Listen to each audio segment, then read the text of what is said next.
Welcome to another broadcast of high school sports here on Central Nebraska's Sports Source. We want to say thanks to all the community-spirited businesses who bring you our coverage. We hope that you'll join us thanking those sponsors by giving them your patronage. Now, let's go live for our coverage of exciting sports action on Central Nebraska Sports Source.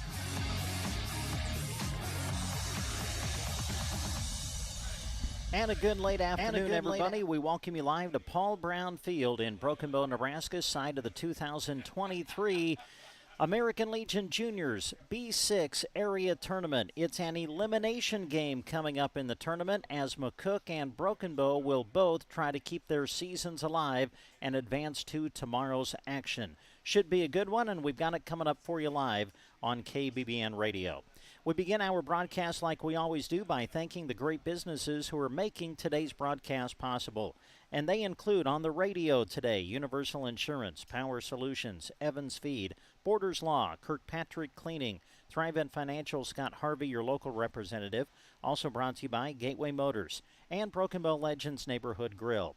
Our radio coverage also brought to you in part by the Nebraska State Bank, Rod's Body and Paint, Arrow Seed, Shelter Insurance, Custer Federal State Bank, Grocery Cart, Squire Septic Service of Myrna, Agland ATV, Mead Lumber, Team Physical Therapy, Geared for Sports, Bruning Bank, Sargent Irrigation, Milham Medical Center, Trotter Service, and A to Z Lawn Pro.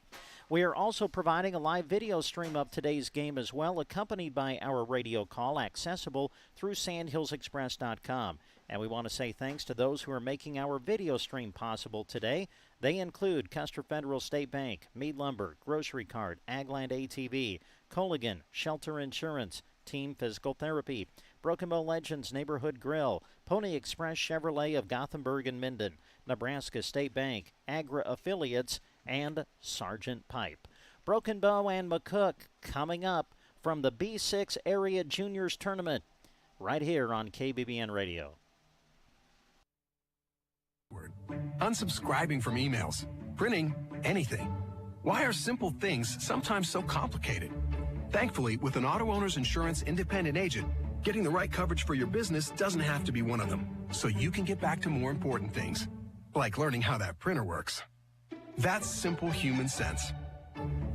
Ask Universal Insurance in Broken Bow if auto owners make sense for you.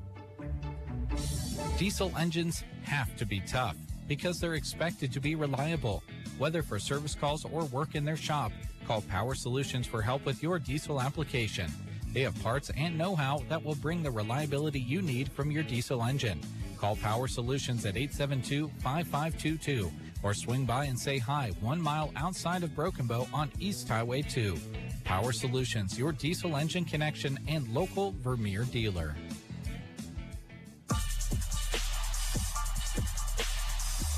And we welcome you back to Paul Brown Field here in Broken Bow, Nebraska. Well, throughout the tournament, we've been remarking about how beautiful the field looks, but there's just something about it today, especially the infield grass, that just shines. When I drove into the ballpark today, I looked and I'm like, man, I think that they mowed the infield grass. And then I looked closer and I'm like, no, it's more than mowing. It looks like it's been manicured.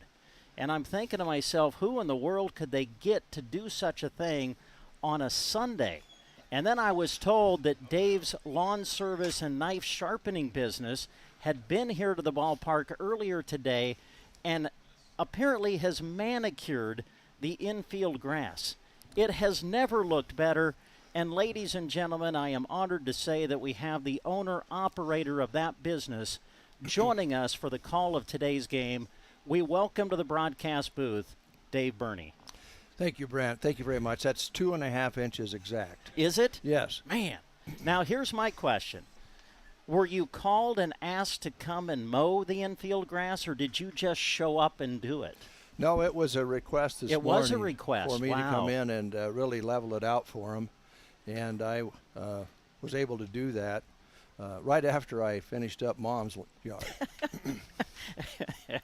So I've got to ask, is there going to be a bill for what you did today? Or yes, yeah? There'll be a bill, and there'll be also a tardy, for a late appointment on that. I'm going to have a late call. Yeah.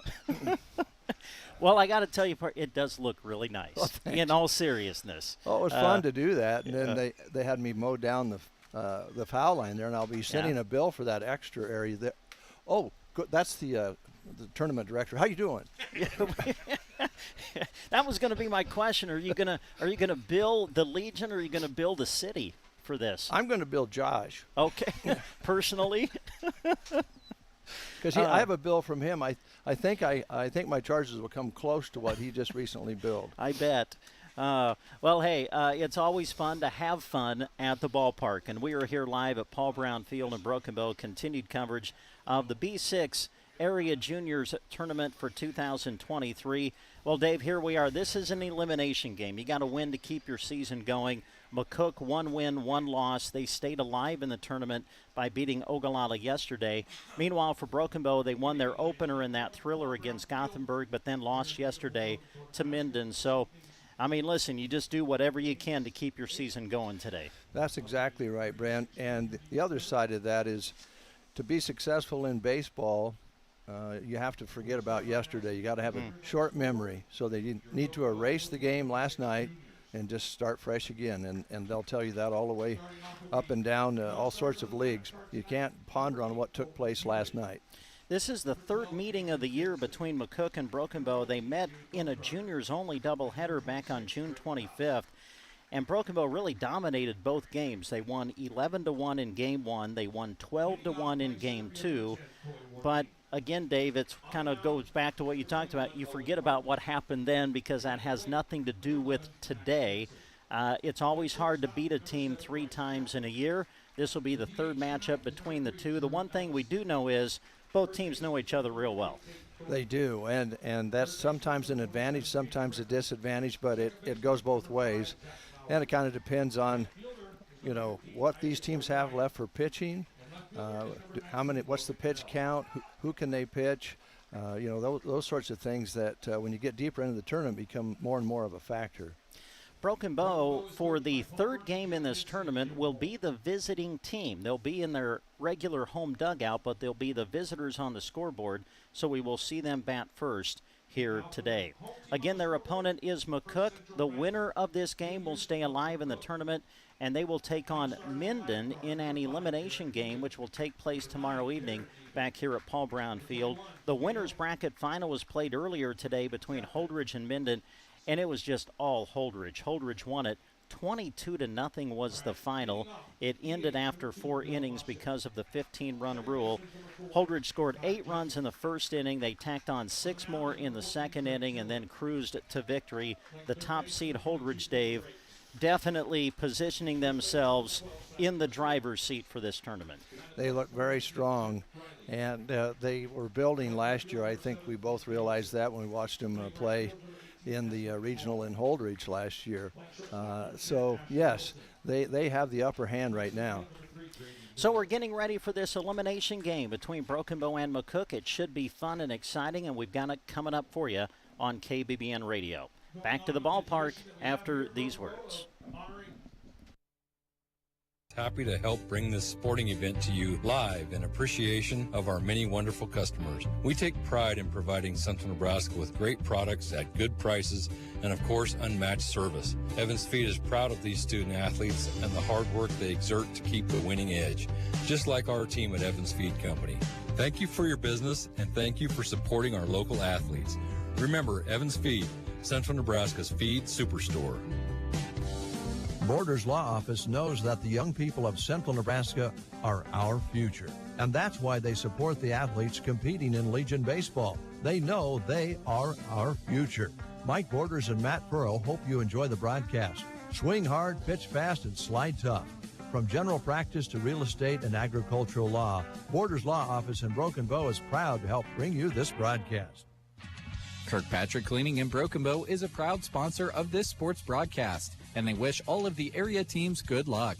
You deserve to treat yourself to cleanliness. Let Kirkpatrick Cleaning worry about keeping your home clean so you can enjoy that much-needed leisure and family time. They offer air duct, carpet, and window cleaning and can help with fire and water damage too. Call Kirkpatrick Cleaning in Broken Bow at 872-6374. Supporters of area high school sports and this broadcast. Your money should work as hard for you as you work for it. As a Thrivent financial advisor, I'm here to help you find the right solutions for your financial goals. From financial advice and investments to insurance, banking, and generosity programs, to find a full range of options to fit your unique financial needs.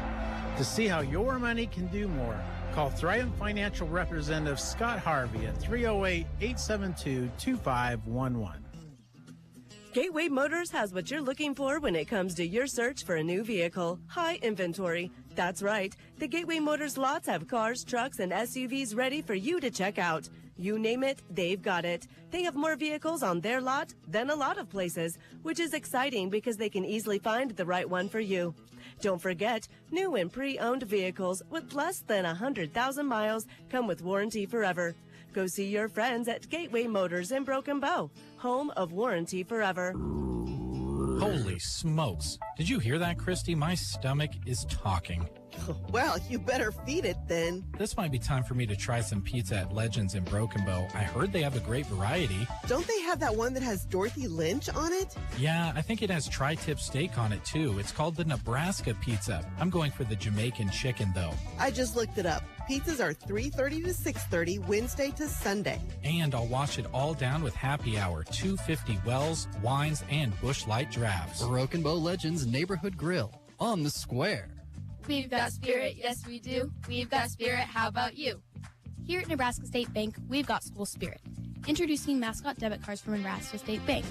Now you can go to your local NSB branch and request a new debit card for your favorite high school team. The Broken Bow Indians, South Loop Bobcats, or Ancilla Murray debit cards are available by instant issue. You'll only pay $10, and the entire amount will be passed along to your school. It's a win-win situation, right? Take your school pride to the next level at Nebraska State Bank and Trust. Member FDIC.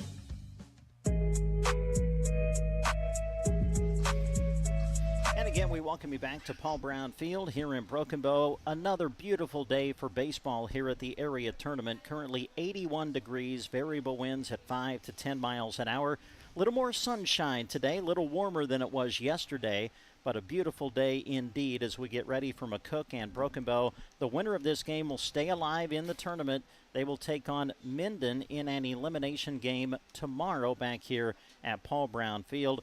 Of course, now you've got teams just trying to get to that championship, which will be played on Tuesday. We know one of the representatives in the championship on Tuesday. That'll be Holdridge, as they won the winners bracket game over Minden earlier today.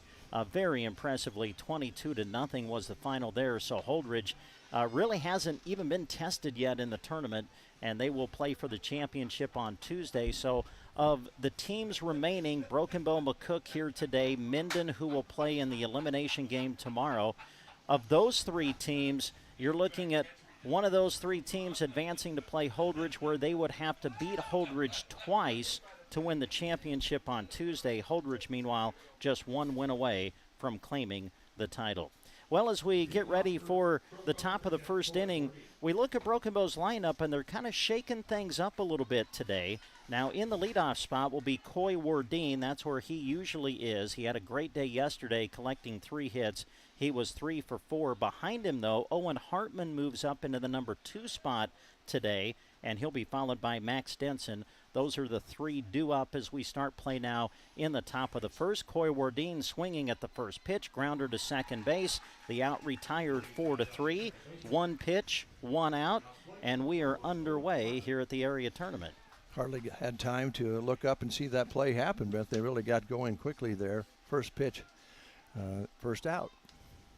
Broken Bow facing the right-handed throwing Trey Tillin of McCook. Now timeout called as they pick up a bat and get it back into the dugout. Tillin did not pitch in either of the regular season meetings between McCook and Broken Bow, so this is Bow's first opportunity to see him, and swinging at the first pitch is Owen Hartman. He sends it into right field for a base hit, so a 1-out hit for Hartman, and Broken Bow coming to the plate, being aggressive, going after the first pitch. Boy, Owen really played that nicely, went right with the pitch. I think he knew exactly what he was going to do there when the pitch came down the pike. So now Max Denson steps in. Denson will be the catcher today. 1 on and 1 out, just underway, top half of the first inning. Here's the pitch, and it breaks in there for strike 1. Following Denson will be Bryce Chaplin, and then Drew Ellis will be in the lineup today. He'll be the designated hitter, followed by Tate Thornton, then Caden Record, Zach Lowry, and Isaac O'Brien will be the lineup today for Broken Bow. Throw over to first, runner back in time. Be interesting to see what Coach Burney does here. They've been pretty aggressive on the base paths, attempting to steal second all the way through the tournament so far. The pitch to Denson misses for a ball, 1-1. Max with some great numbers offensively during the year. .463 average to lead the team, 31 hits, 17 singles, 10 doubles on the year, 2 triples and 2 homers. Off and running is Hartman. This one right back up the middle off the leg of the pitcher, and everybody's going to end up being safe. Denson with an infield hit it hard right back up the middle, glanced off the leg of the pitcher Tillin. Hartman goes to second. Denson safe at first on the infield hit. 2 men are on, 1 is out for Bryce Chaplin. That was well hit, and Tillin seems just fine. It didn't seem to bother him at all, but that had some velocity on it. Infield defense for McCook. Cooper Rakes is at third today. Asher Wilson at short. Ty Junkin at second. Simon Garcia at first as the pitch to Chaplin comes in for a strike. Trip Rail is the catcher today for McCook. In the outfield, Lee Davidson is in left. Grady Miller in center, and Espen Hall is in right. The pitch swung on and missed, and quickly Chaplin down in the count, 0-2. Yeah, what a nice game pitched by Bryce last night, Brent. He pitched a really good game. Tillin comes set and delivers the pitch, and that misses for ball 1. Yeah, Bryce did pitch well. He went the distance for Broken Bow, didn't get the win. The defense behind him a little bit shaky. Broken Bow had 6 errors last night in the game against Minden, and that really hurt their effort. Here's a 1-2 pitch. And that breaks in there for strike 3. Freezes Chaplin at the plate. Chaplin down looking for the second out of the inning. And now the designated hitter, Drew Ellis. And Drew Ellis was a big part of the story the other night in that wild game with Gothenburg. Want to make a correction on pronunciation. Trey Tiller is the pitcher as Ellis swings and hammers it out toward left, but coming in to make a nice play is Lee Davidson of McCook. Lee Davidson able to squeeze it for the third out of the inning. So Broken Bow gets a couple of hits, but nothing to show for it. We are scoreless as we go to the bottom of the first. You're listening to live coverage of the American Legion B6 Area Tournament on KBBN Radio. Tailgate or watch party? Then you need to come and see us at the Grocery Cart. Between our amazing deals and GK Wine and Spirits, we'll help you treat your guests right. Start out with a meat and cheese tray or a Chester's chicken in the deli, or pick up a rack of smoked ribs. For drinks, our aisles at the GK Wine and Spirits are full with savings on your favorites. The Deli and GK Wine and Spirits, inside the Grocery Cart, Broken Bow. When you're on the go, don't forget that you can have convenient mobile banking services from Custer Federal State Bank right in your pocket all throughout the summer. Have you heard about Kasasa? The concept is simple. Monthly rewards, no monthly fees. Get cash back for using your debit card, earn a high rate of return on your balance, and more. Qualifications may apply. Their courteous and experienced staff always welcome you to come through their doors. Custer Federal State Bank, member FDIC.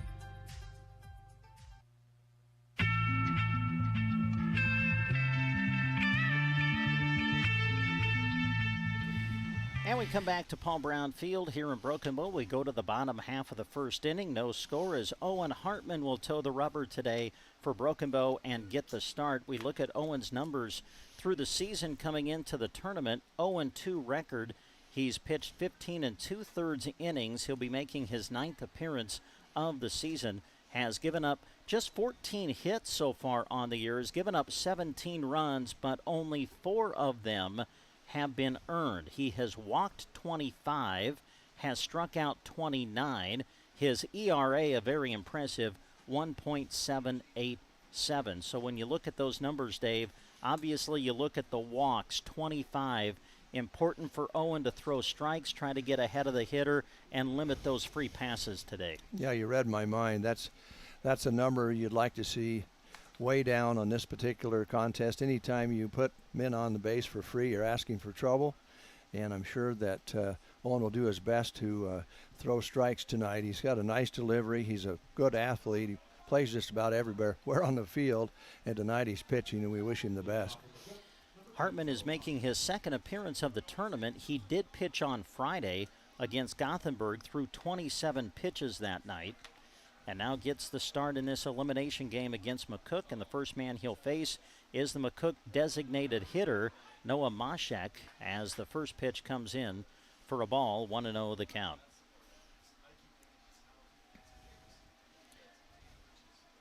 Hartman into the wind, the pitch, and that one's on the outside corner for strike one.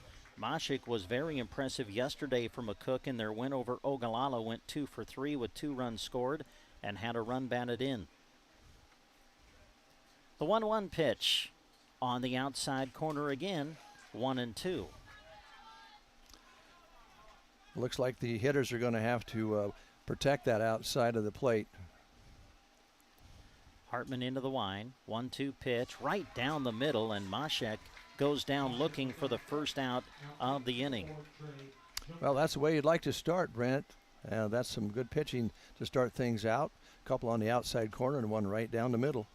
As we've watched the tournament through the last couple of days, every person calling balls and strikes has given that outside corner. They've been very consistent on that. And there it is again, Hartman painting the outside corner to go up 0-1 in the count.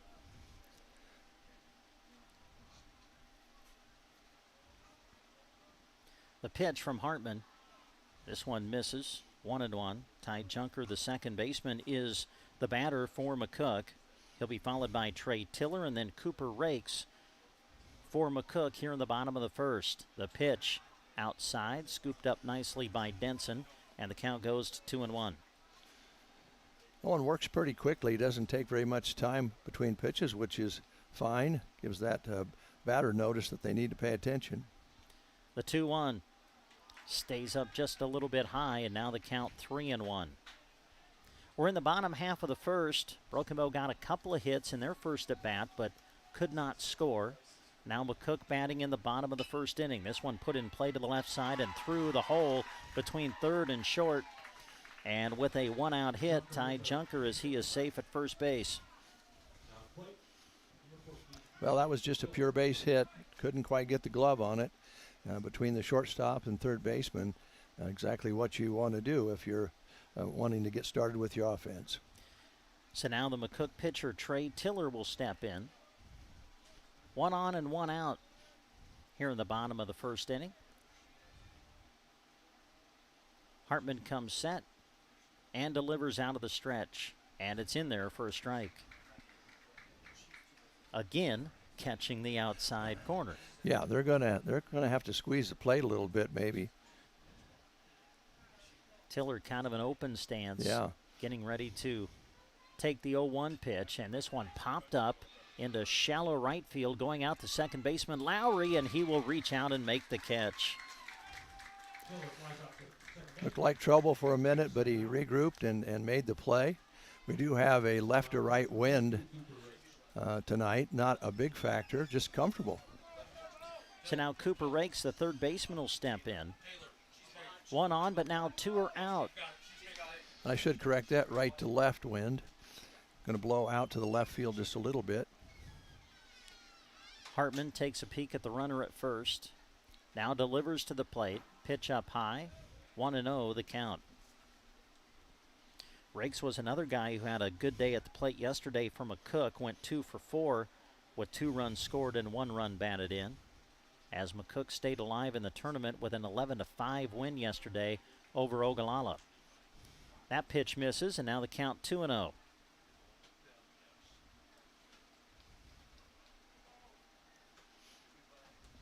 Again, Hartman takes a peek at the runner at first, comes set, and now delivers to the plate. A swing and a miss. 2-1. Waiting on deck is the McCook first baseman Simon Garcia, hoping to get a chance. 1 on and 2 out. Hartman delivers, and that is in there for a strike. So after falling behind the hitter 2-0, Owen battling back to even the count at 2 balls and 2 strikes. No corners there on those 2 strikes, right down the pike. And now time is called.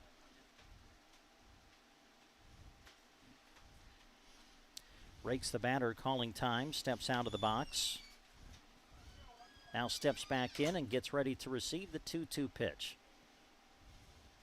Hartman delivers, and this one fisted out towards short. Chaplin started to his left, goes back to his right, gloves and throws, and the throw not in time. Rakes able to beat it out. Chaplin was moving over towards second on the pitch, and then Rakes was able to pull it into the hole there at short, so Chaplin had to try to go back. He was able to glove it, but by the time everything was done happening, Dave, he just didn't have time to throw out the runner. Yeah, you described that just right. And then over at first, there was a nice scoop by Thornton, but it was just not in time. So that keeps the inning alive for Simon Garcia, the McCook first baseman, swinging at the first pitch.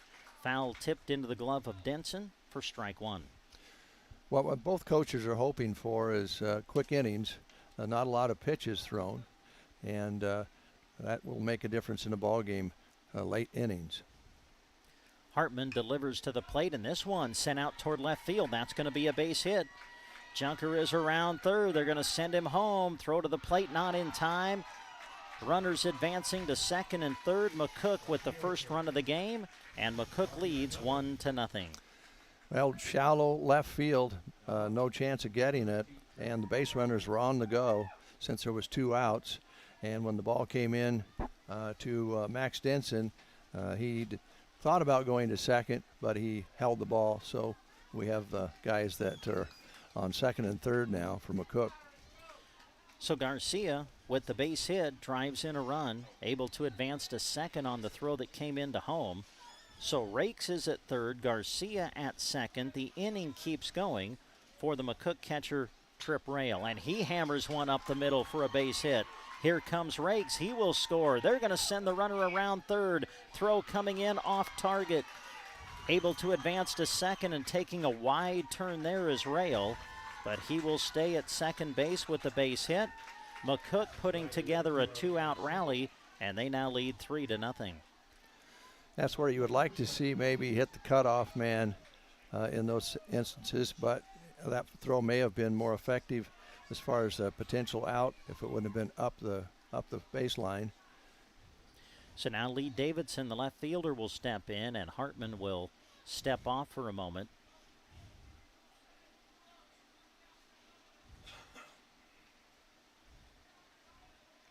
Hartman checks the runner at second and now delivers to the plate. A swing and a miss. And now Denson going to fire down to second base, but the runner is able to get back. Just going to run him back, I think, and then he decided he's off quite a ways yet, made a nice throw, but just not in time.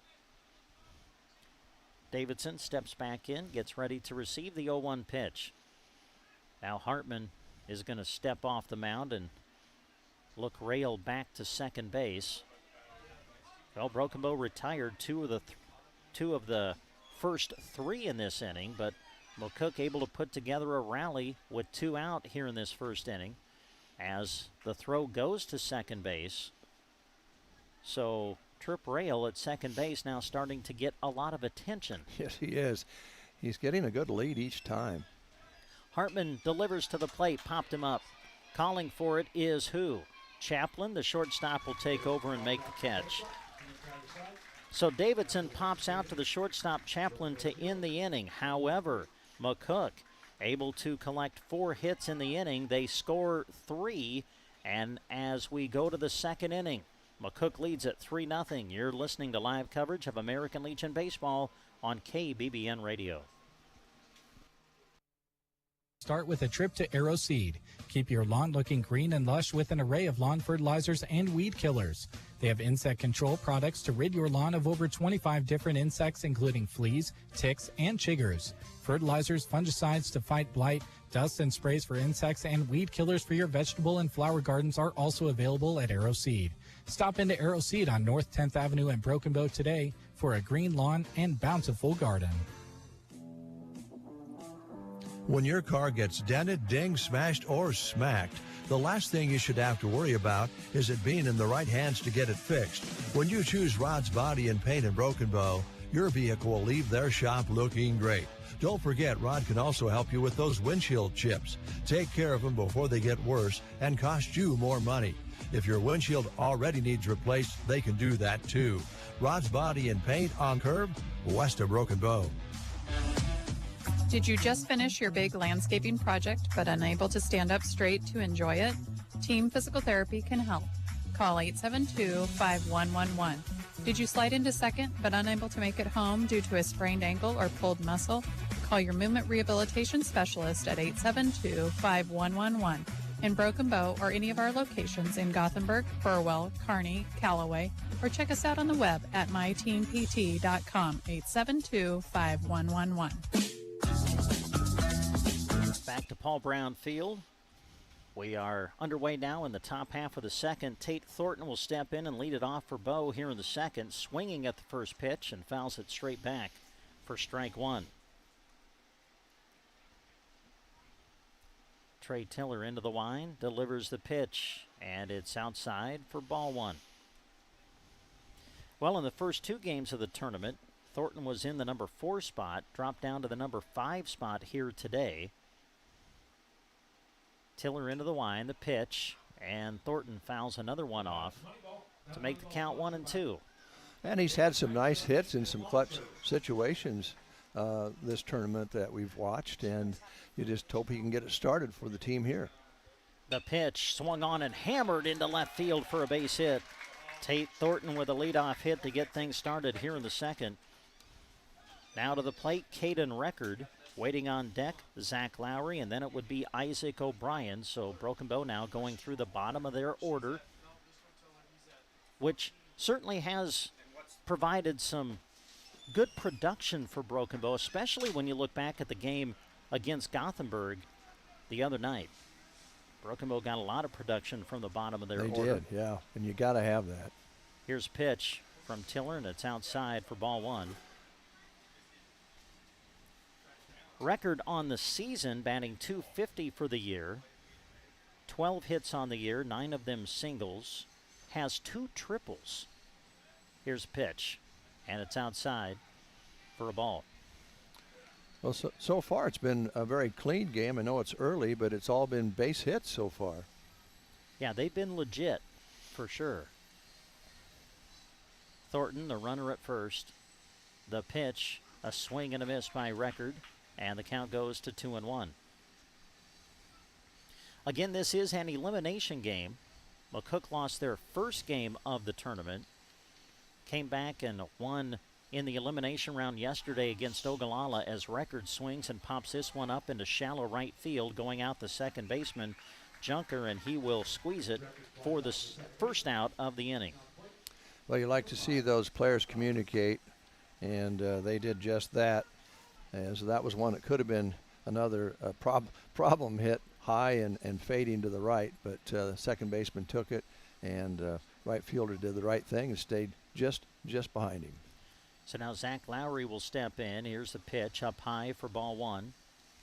So we mentioned McCook falling in their opening game of the tournament to Minden, but then came back and stayed alive by defeating Ogallala yesterday 11-5.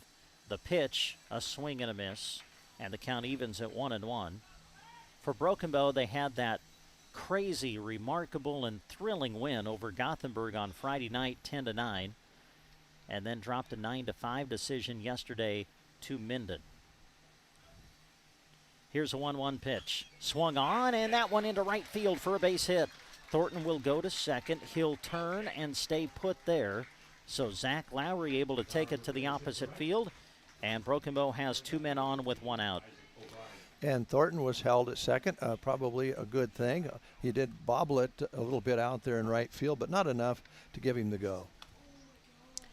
So now Isaac O'Brien, the number 9 man in the order, will come to bat. O'Brien out in right field today. Tiller checks Thornton at second, delivers the breaking ball, which breaks across the plate for strike 1. That one has a nice downward motion on it. It looks high for a while and drops in the bucket. The 0-1, a swing and a miss. Now 0-2 on O'Brien. Waiting on deck, Coy Wardeen, as Broken Bow would be back to the top of their order. 2 are on, 1 out. McCook leading 3-0 as we play here in the top half of the second. Taylor delivers, and this one put in play past the third baseman. Thornton will go to third. They'll hold him there, so everybody moves a base. O'Brien with a base hit. Isaac's putting together a nice tournament offensively, and that'll bring up Coy Wardeen. And again, a little bobble in left, but not enough to cause Coach Bernie to send Thornton. So we're full. And this is where we want to capitalize. If you're a Broken Bow fan, you want to see them score some runs here when they have the bases full. Wardeen had an outstanding offensive game yesterday, going 3 for 4 with 2 runs scored and an RBI. Now bats with the bases loaded and 1 out. First pitch up high for ball 1.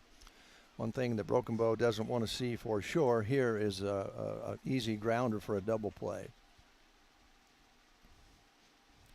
Tiller delivers, and this one sent out towards shallow right field, and that's going to get in foul ground and drop. Garcia with a nice effort there, just out of his reach. A lot of hustle at this tournament, I've noticed. Guys are playing hard. We talked about production out of the bottom of the order for Broken Bow in the Gothenburg game. Broken Bow got the production at the top of their order yesterday, as Wardeen watches one come across the outer part of the plate for a strike. 1-2 is the count.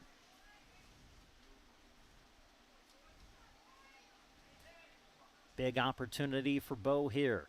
Bases loaded, 1 out. Wardeen swinging, and he fouls another one off to keep the count 1-2. I think Wardeen wanted that one. That was a good good pitch to hit. He got a piece of it. Wardeen batting .383 on the season.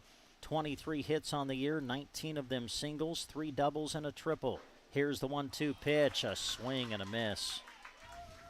And Wardeen, well, I thought that was strike 3. It is, I think it was, yep. The only one who didn't really know it was Coy. I don't blame him. Yeah, he wanted to keep swinging. I don't blame him either. Get another chance. I think all Broken Bow fans wanted him to keep swinging, too, with the way he's been swinging the bat in this tournament. So Wardeen goes down via the strikeout, and now Owen Hartman will step in, but now there's 2 out in the inning. Here's a pitch, and it's on the outside corner for strike 1. Yeah, Broken Bow's going to have to start working on that outside of the plate a little bit, because it's going to be there all night the way it's going. The 0-1, and that stayed up just a little high to make the count 1-1. Hartman being moved up in the order today in the number 2 spot. 2 out, bases loaded. Here's the pitch, a swing and a miss. Hartman goes fishing, comes up empty, and the count goes to 1-2. Well, we saw Broken Bow load the bases against Minden last night in the first inning and only score 1 run. They don't want to leave them loaded here in this second inning, as they are already behind 3-0. We'll see if Hartman can come up with a big 2-out hit.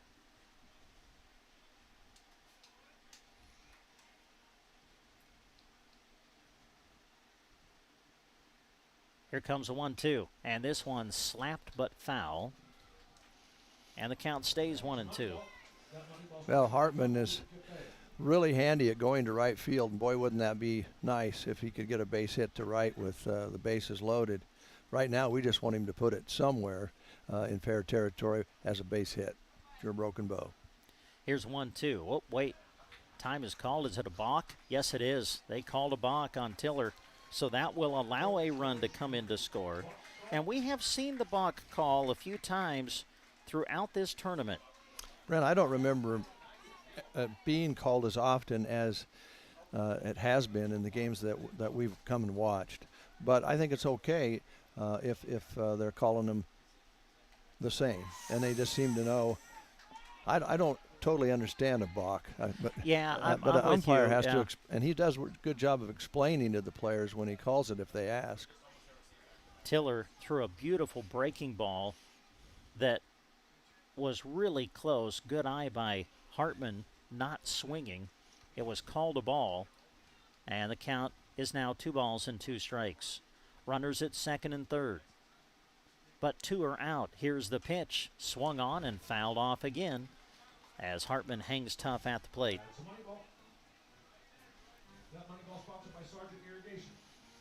McCook 3, Broken Bow 1. We play here in the top half of the second. Again, Broken Bow, the visiting team today. They've been the visiting team in every game in this tournament. Tiller delivers to the plate. This one put in play. The third baseman will glove. He will throw. It's low, but scooped out nicely by the first baseman, Garcia. And Hartman is retired 5-3. So Broken Bow does scratch across a run. And as we go to the bottom of the second inning, your score, McCook 3, Broken Bow 1. Podcast, practice, and study in order to get their competition and schoolwork done right. At Trotter Service, they do the same, except with your vehicle repairs. Whether you need a new battery, brake work, and alignment, tires, wheels, or an overhaul, trust their auto repair specialists to tackle the job. Don't forget bulk oil and fuel delivery and on-the-farm tire truck service too. Proud to help bring you this broadcast, Trotter Service in Broken Bow. You may have noticed some extra movement and trucks around Mead Lumber in Broken Bow recently. They have some construction going on right now, but don't worry, they're open and invite you through their east or north doors. Right now is the perfect time to discuss your decking and shingle projects. Or for that missing tool or hardware you need for your project, browse the retail area with a great stock on hand. Mead Lumber on Highway 2 in Broken Bow, open and excited to see you.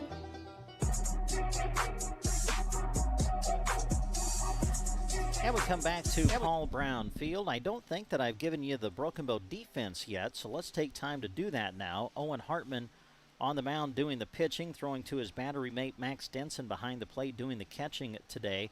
On the infield, Caden Record is at third, Bryce Chaplin is at short, Zach Lowry at second, Tate Thornton is the first baseman. In the outfield today, Logan Bell gets a start defensively out in left. Coy Wardine is in center, and Isaac O'Brien is in right field today. Well, Owen Hartman has a nice breaking ball, and he has a crisp fastball. I think he's going to try to work that breaking ball on the outside corner because that seems to be the spot. And I think when he was getting hit last time around, he was more in the center of the plate, Brent. So let's see what he can do here. He's got a lefty up right now, though. First guy he'll face is the McCook right fielder, Espen Hall. Here's the pitch, swing, and a miss. Love the way Espen spells his first name. E-S-P-N. Love it. It's all about sports. You got it. Hartman into the line, the pitch, and it stays outside for a ball.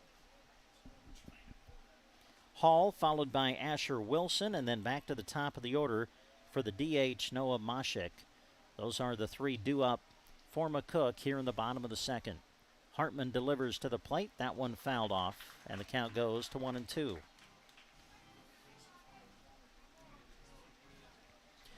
Again, Holdridge has already booked a spot in the championship on Tuesday. Holdridge still undefeated in the tournament, and they get the benefit of having tomorrow off. Here's the pitch, and that's on the inside corner for a strikeout. Hall goes down looking for the first out of the inning, and that'll bring up Asher Wilson, the McCook shortstop. Good series of pitches there for Owen against the left-hander. Now if he can keep up this rhythm and have a short inning, that would be very beneficial for pitch count.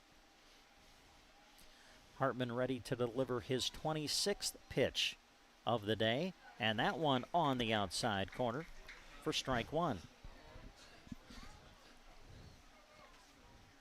The two pitchers that Broken Bow does not have available today are Max Denson and Bryce Chaplin. Here's the pitch, and this one swung on and driven out toward left center. Trying to dive after it is Wardeen. Can't get there in time. Taking a turn at first is Wilson. He's going to go to second, and Wilson's safe at second base. Good effort by Coy Wardeen.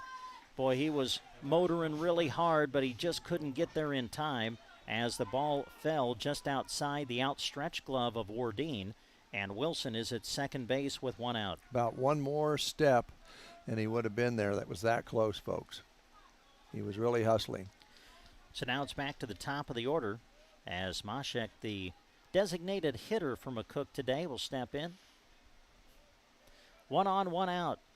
McCook leading 3-1 here in the bottom of the second. Swing and a miss, and the count is 0-1.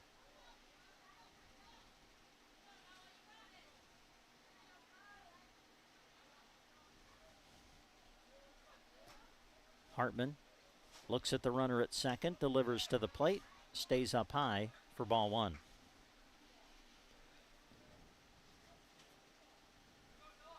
McCook's 3 runs coming in their first at bat.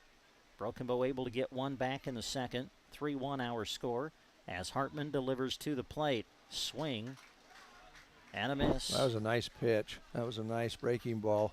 Kind of handcuffed him. I don't know whether it would have been a strike, but it was a hard one to lay off of. Mashek was a strikeout victim his first time up in the first inning. Hartman again checking the runner at second, delivers to the plate, stays up high, and the count evens at 2 balls and 2 strikes.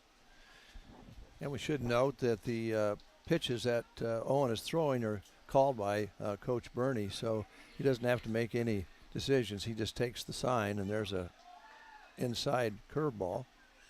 Down low, but blocked nicely by Denson.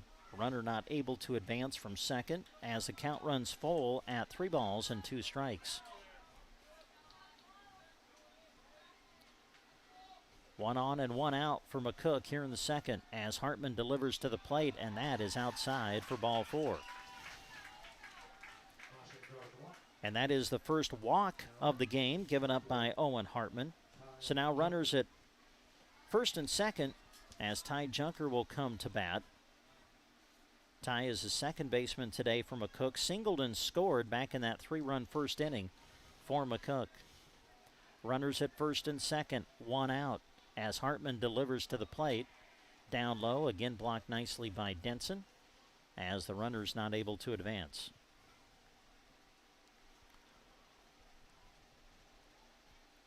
I say this all the time, but I don't think it's worth, I think it is worth repeating.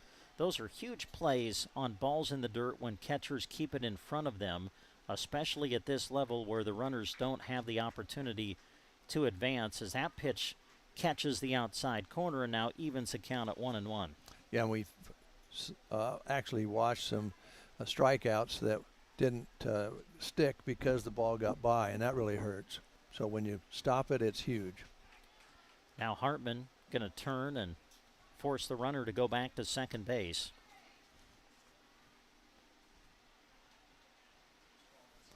One and one the count on the McCook second baseman.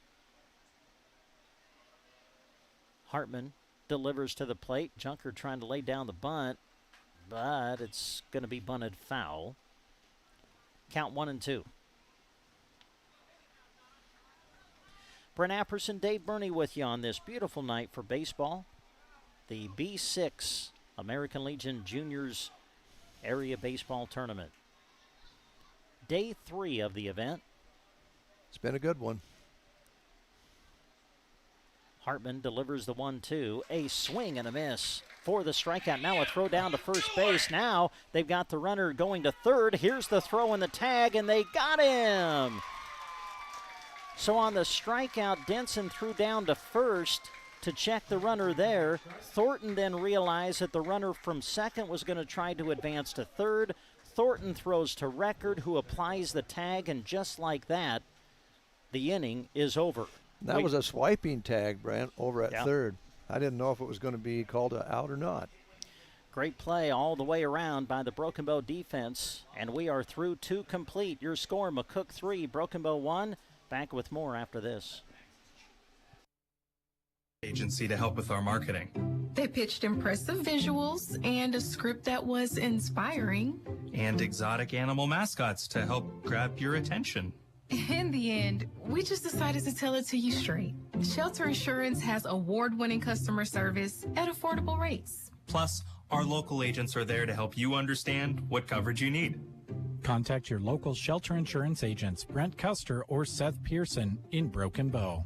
Acquiring a lush green lawn is a lot of work. Worry no more. A2Z Lawn Pros Fertilizer Program is the solution to ease your mind and lessen your work. Any time of the season is a good time to start. Eliminate weeds, strengthen your grass, and even keep bugs away with liquid fertilizer treatments mixed with micronutrients for a recipe that works specifically in this area. 30 years of experience. 308-870-1762 for A to Z Lawn Pro. That's A to Z Lawn Pro at 870-1762. Septic emergencies are right up there on the list of worst emergencies to have. Absolutely. The next time you're facing one, give Squires Septic Service a call. 870-0717. He's ready to take your call 24 hours a day. Absolutely. His sewer camera can find problems fast to save you money. Plus, he can clear drains with Roto-Rooter or Jetter. Oh, and Gary has Porta units, too. Squires Septic Service of Myrna. 870-0717. Don't wait to call until it's too late. Absolutely not. And we come back to Paul Brown Field here in Broken Bow. We go into the third inning, and we bring Grant Winter behind the microphone now to take you through innings 3 and 4. Thank you, Brent. It is an absolute pleasure to be here. Max Denson has stepped into the right-handed batter's box, and he's looking at a 3-0 count that's been delivered from Junkin so far. Nice patience from Denson here to start off the third. Jenkins delivers the fourth pitch, and that's 4 balls in a row. A little bit high, out of the zone. Oh, Trey Tiller is pitching.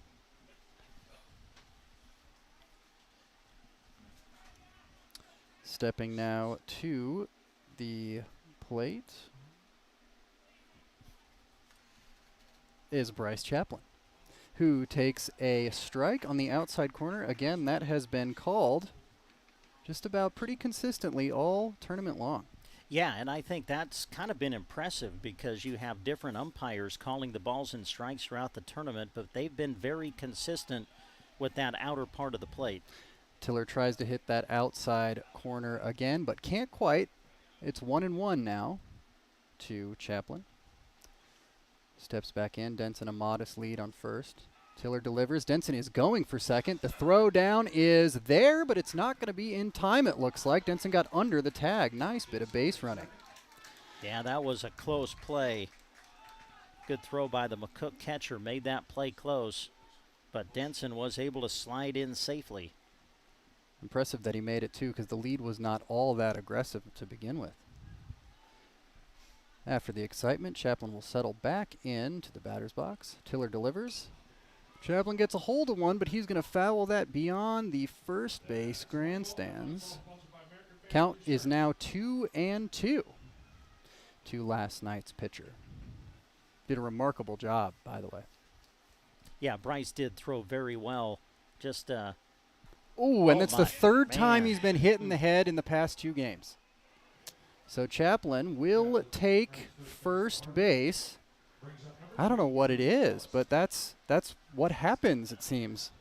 Well, I think some of it just comes from, because Chaplin is the good hitter that he is, they're trying to pitch him inside, and, that's when some pitches can get away from you. But, yeah, that's the third time in the last 2 games that we've seen Chaplin take one in the helmet. Tiller delivers a pitch now, the first one to Drew Ellis, and that is swung right through. The count is 0-1. Ellis, the designated hitter tonight for Broken Bow, which is a bit of a change from last night. Tiller delivers. That ball is high. Rail looks everyone back to the bases as he stands up behind the plate. Gets the ball back to Tiller. Tiller looks back at Denson, delivers to Ellis, who makes contact right to the second baseman. It's going to be played. They'll get one at second, and it looks like he beat it out. Ellis beat it out. So we've got runners on the corners now for Broken Bow, down 2. Tying run is on base now in the form of Drew Ellis as Tate Thornton steps into the batter's box. That's a really nice play by the McCook second baseman to get the force at second base, and they made it really close on the double play attempt, but Ellis hustling down the first base line, able to beat it out and reach on the fielder's choice. When you can put a ball in play with pace like that, you know you're headed down the line as fast as you can because you can probably beat it out. Thornton now stepping in. Takes the first pitch from Tiller, and that's going to be low and outside, ball 1. Thornton a base hit his last time up in the second inning, led things off with a base hit, and then came around to score what has been Broken Bow's only run so far. He's been pretty productive. Takes a strike on the outside corner, both offensively and defensively, the way he's held it down on first base. Playing pretty well right now. 1-1 the count. As Tiller hits 50 pitches, he will look Ellis back and deliver. Thornton fouls one back. It's 1-2 to the Broken Bow first baseman. Tate's really had a good offensive year, has his average up to .339 now, has collected 19 hits on the season, 17 of them singles, 2 doubles on the year. Tremendous hitting. Waves the bat in the box. Delivery from Tiller is going to be fouled off. Pitch was a little bit high, and Thornton got a hold of it to get it over, well, over us in the press box. Yeah.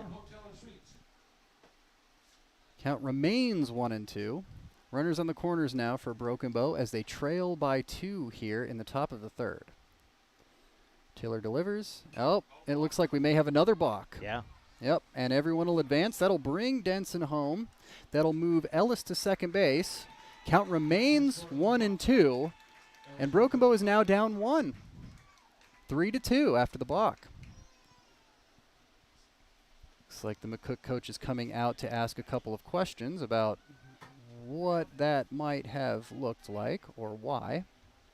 Well, that's the second time that he's been called for it. So, yeah, this is the time you really do want to get clarification so that you can make the adjustment if you're the pitcher on the mound. Still 1-2. Tiller looks back, delivers. Thornton gets a hold of one to the shortstop, who cannot come make a clean grab. They are going to wave Ellis around, and this might be a tie ball game. Play at the plate? No. Ellis crosses the plate standing up, 3-all Broken Bow, and that's going to be a double for Thornton. Yeah, Thornton with the base hit and then able to take second base on outstanding base running. That could have been easy to miss because Thornton, when he got to first base, he took a turn around first and then watched what was going to happen with the throw in from the outfield. If it was going to come into the plate, which it did, Thornton was ready to take second base. He does, and now he's in scoring position with some great heads-up base running. Only one out now for Caden Record as he steps into the right-handed batter's box. The delivery from Tiller is a bit high, 1-0.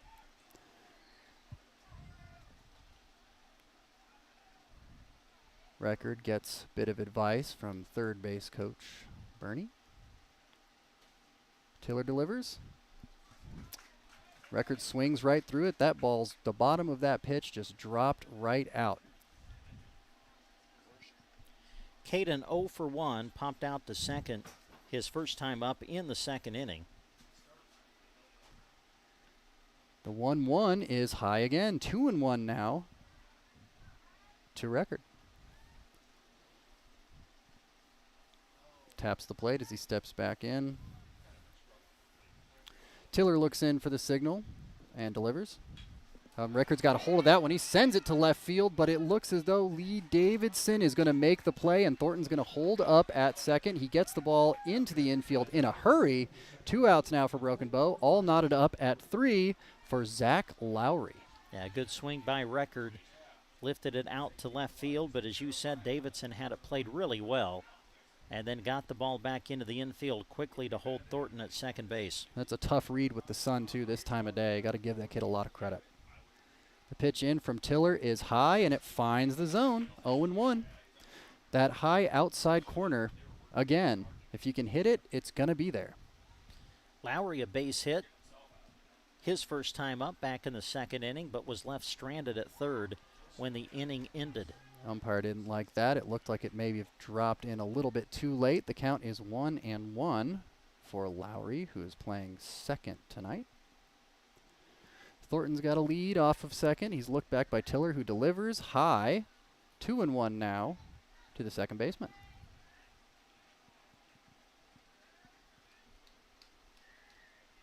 Lowry gets a signal from Coach Burney on the third baseline.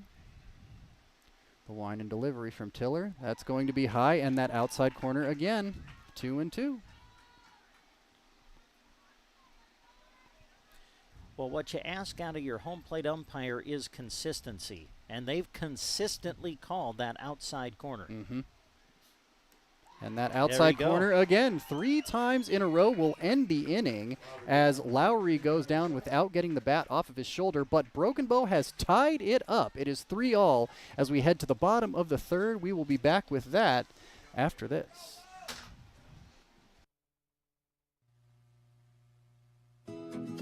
Geared for Sports has what you need to participate in your favorite activity.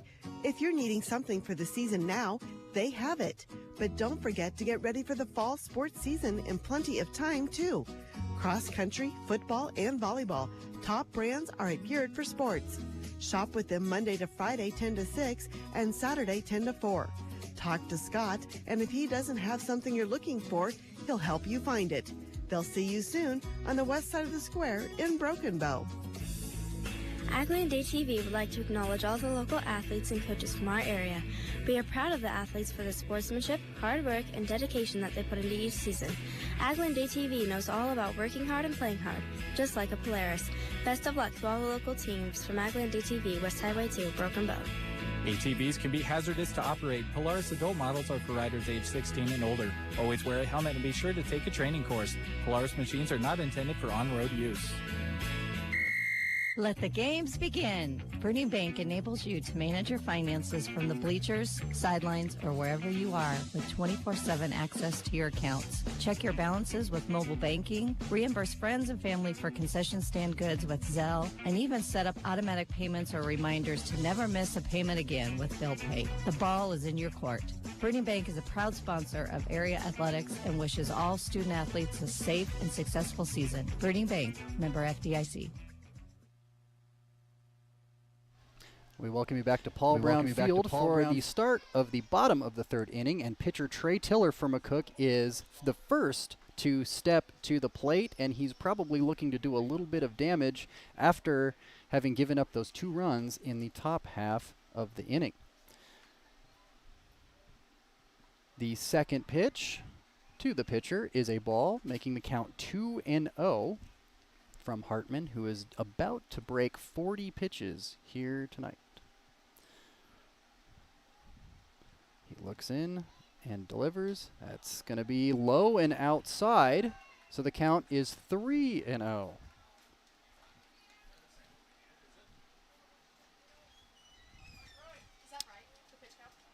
Owen stretches and pushes the ball in. That's the high outside corner. It's been there. Tiller thought he had a walk, but that's been called all night and all tournament. It's 3-1.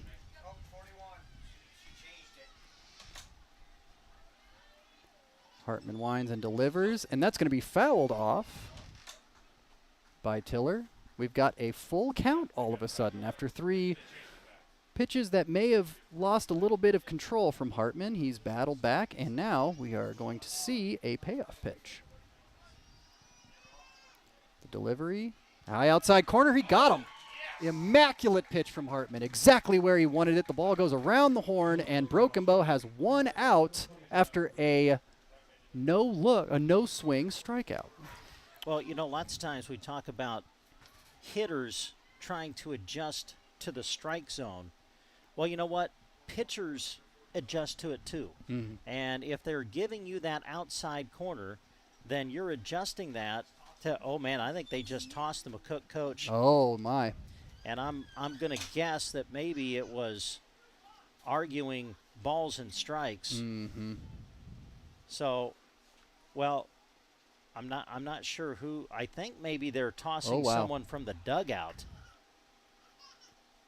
Yeah. I mean, a batting helmet went flying there.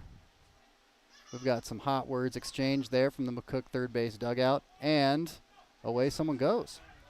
Now that's an unfortunate situation, as apparently some arguing coming out of the McCook dugout. You could tell that they were frustrated about some things.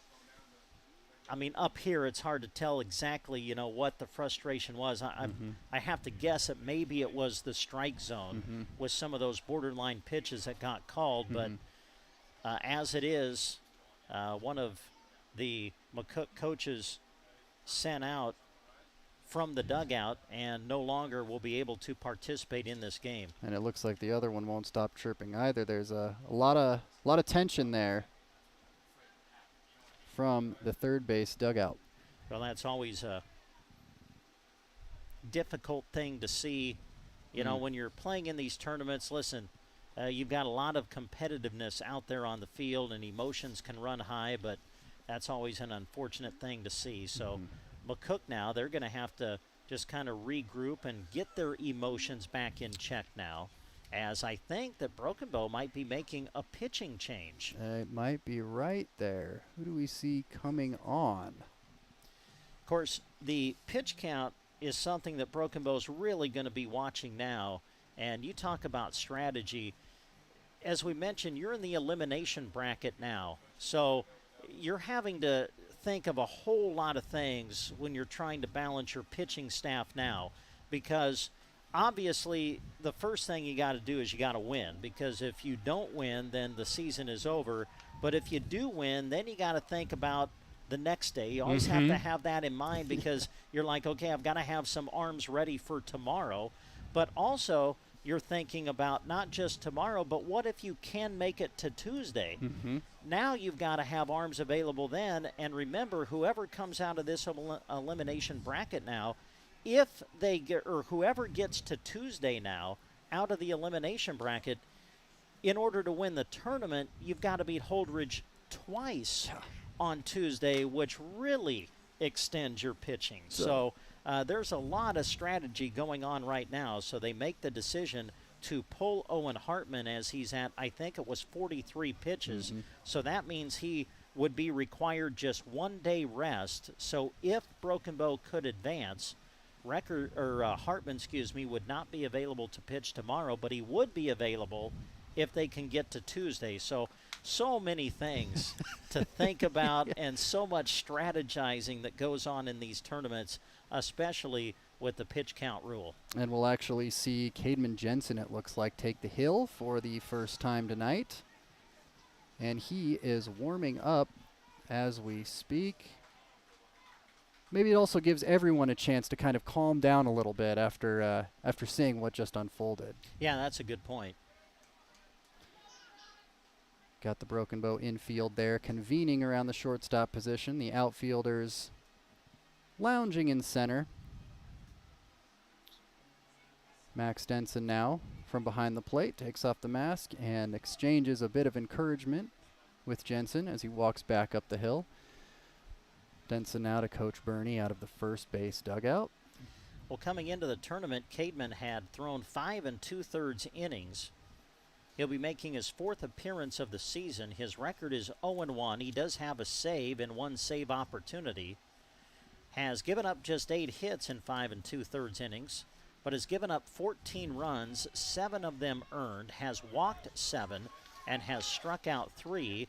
His ERA on the year coming in at 8.64, but again, he's only thrown a little over 5 innings, and he comes on in relief here, and we'll see if Caedmon can give Broken Bow a good outing coming out of the pen, as Broken Bow now just trying to find some arms as they continue to work their way through this tournament. His first pitch to Cooper Rakes is going to be high, and that's going to be ball 1. 1 pitch, 1 ball. I think Cooper Rakes is coming off of a single in his last at-bat. Yep, singled and scored in that 3-run first inning for McCook. He holds the bat perfectly vertically there in the right-hander's batter's box. Delivery from Jensen is outside. But again, you can see they're trying to hit that corner as consistently as they can, because it's going to get called if you can find it. 2-0 now the count. 2 balls, 2 pitches for Jensen as he delivers. Nice pitch. That finds the zone, no doubt about it. 2-1. One out here in the bottom of the third. Nobody on for McCook yet.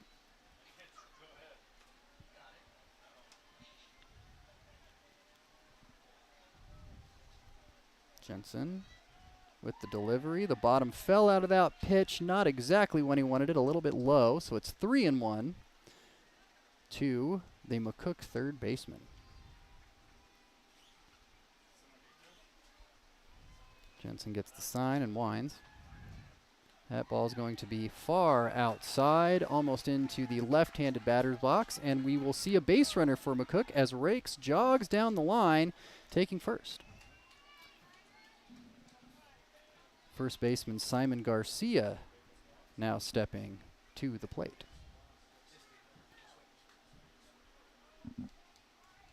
Jensen will pitch from the stretch after one batter. Modest lead from Rakes there on first.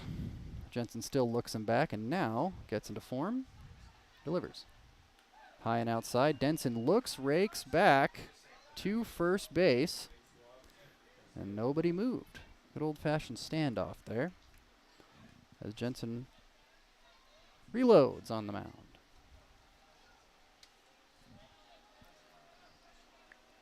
There's the delivery. That's going to be low and outside. 2-0. So 7 pitches, and 6 of them have been balls so far for Jensen. Nice scoop behind the plate on that low pitch by Denson to keep the base runner at first. It's so key to be able to defend that area behind the plate. Jensen winds and delivers. That ball is going to be a strike, no doubt about it. Painted the outside corner. Beautiful. 2-1. One out here, bottom of the third inning. First baseman Garcia at the plate. Rakes on first base. It's the delivery from Jensen, and Garcia swings right through that. It is 2-2. Great looking pitch there from Jensen.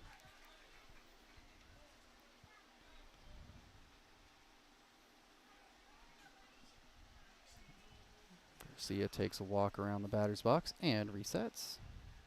Calls time and steps out once again. Looks like he's got a few adjustments to make. Nice crowd on hand, actually. It's beautiful. Beautiful to see.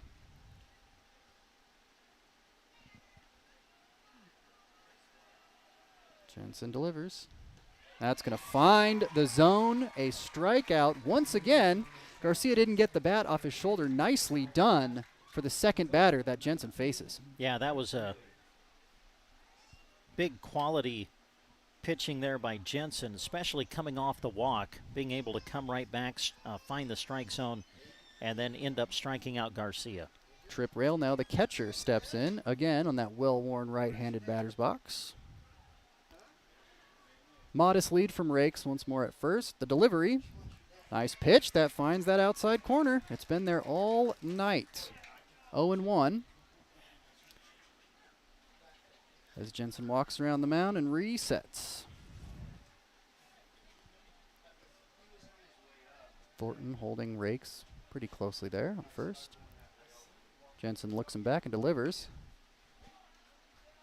Rail gets a hold of that one, but pushes it towards his own dugout there on the third baseline. It's 0-2. Jensen's got a huge chance to get out of this inning with little damage.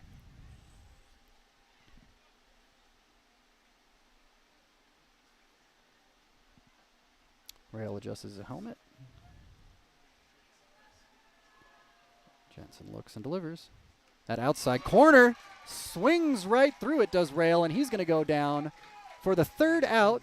Game remains tied after 3 full innings. It is Broken Bow 3 and McCook 3. We will be back for the top of the fourth right after this.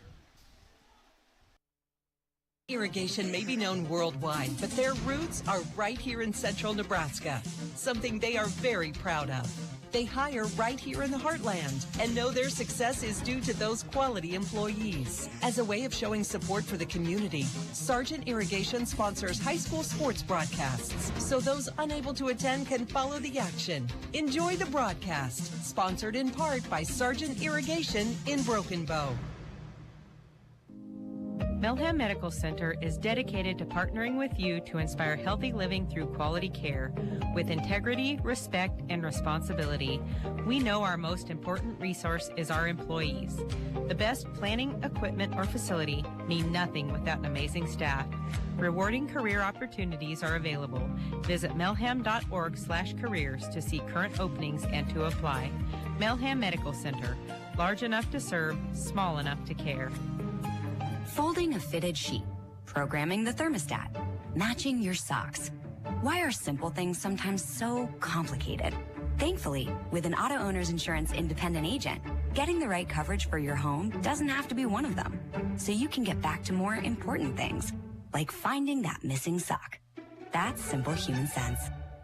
Ask Universal Insurance in Broken Bow if auto owners make sense for you.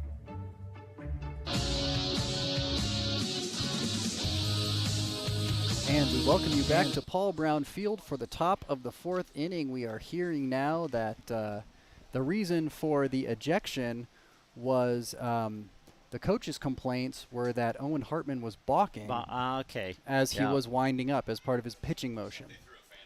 And they threw a fan out as well. Well, that's unfortunate. And, of course, all of that goes back to the fact that the McCook pitcher had been called for 2 balks during the game. So Isaac O'Brien now steps in for the top of the 4th inning. Broken Bow's offensive opportunity here. Wearing the pinstripes. Delivery is right in there. Nice looking pitch from Tiller. Kind of had some off-speed action there. It's tough to keep up with when you're used to just seeing heat. Second delivery does have a little something on it, but it's low. 1-1 to O'Brien, who is playing right field tonight. There's the delivery. Third pitch of the at-bat is going to be strike 2. Wind actually pushing away from right field right now and unfolding that enormous, beautiful American flag there out in center. Fourth pitch of the at-bat is going to be fouled off by O'Brien over the concession stand, past the first baseline. So we will remain at 1-2.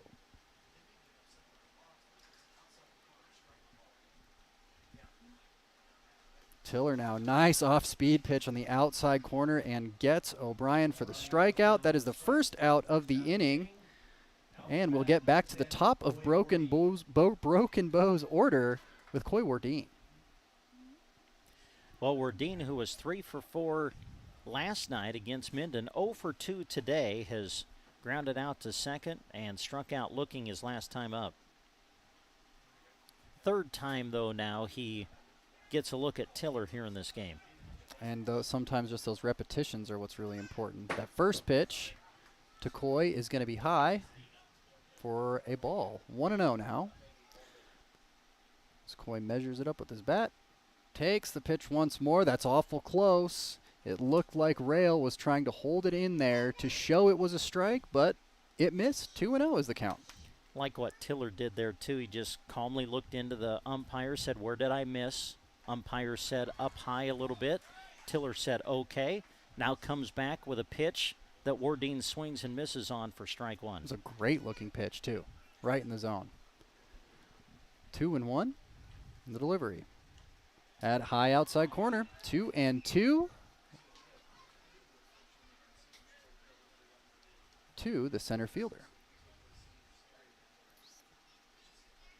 He steps in, puts the bat on his shoulder, the delivery.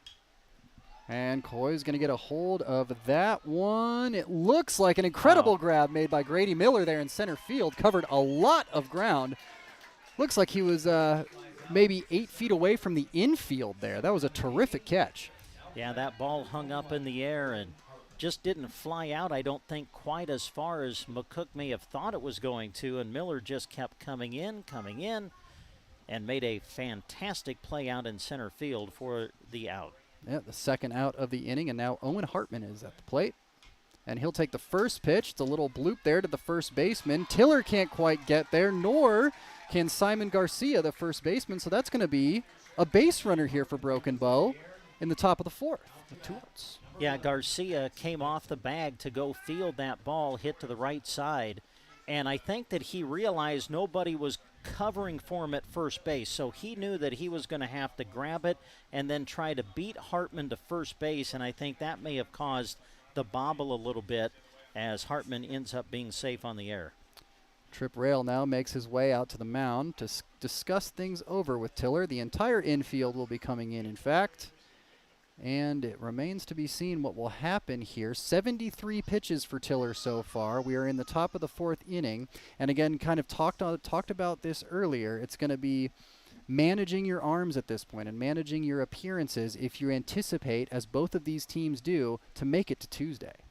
Yeah, and that's what makes strategy, especially in the elimination bracket, so interesting to me, because the bottom line is you got to win today. Mm-hmm. Right. That has to be your first focus, but at the same time, you can't help but kind of think about, okay, how can I set myself up if we play tomorrow, and even past that. So, yeah, there's a lot of strategy comes into play, and there's a lot of thinking going on in the minds of these coaches as we play in this elimination game. And a lot to think about with this man at the plate, too, who is a known power hitter. Max Denson gets a hold of one and drops it to right field. It looks as though Espin Hall is going to be right there for the catch. 1 pitch and 1 out for McCook there to end the inning. We are still knotted up at 3 here at Paul Brown Field. We will be back for the bottom of the 4th after this. Solutions LLC, your local Vermeer dealer, has an economical feed wagon that has a strategic design allowing flexibility to blend rations with various ingredients. Then it effectively distributes a consistent ration to your cattle. What can be better than a happy, healthy cow? Interested? Give them a call at 308-872-5522 or stop on by 2 miles east of Broken Bow on Highway 2.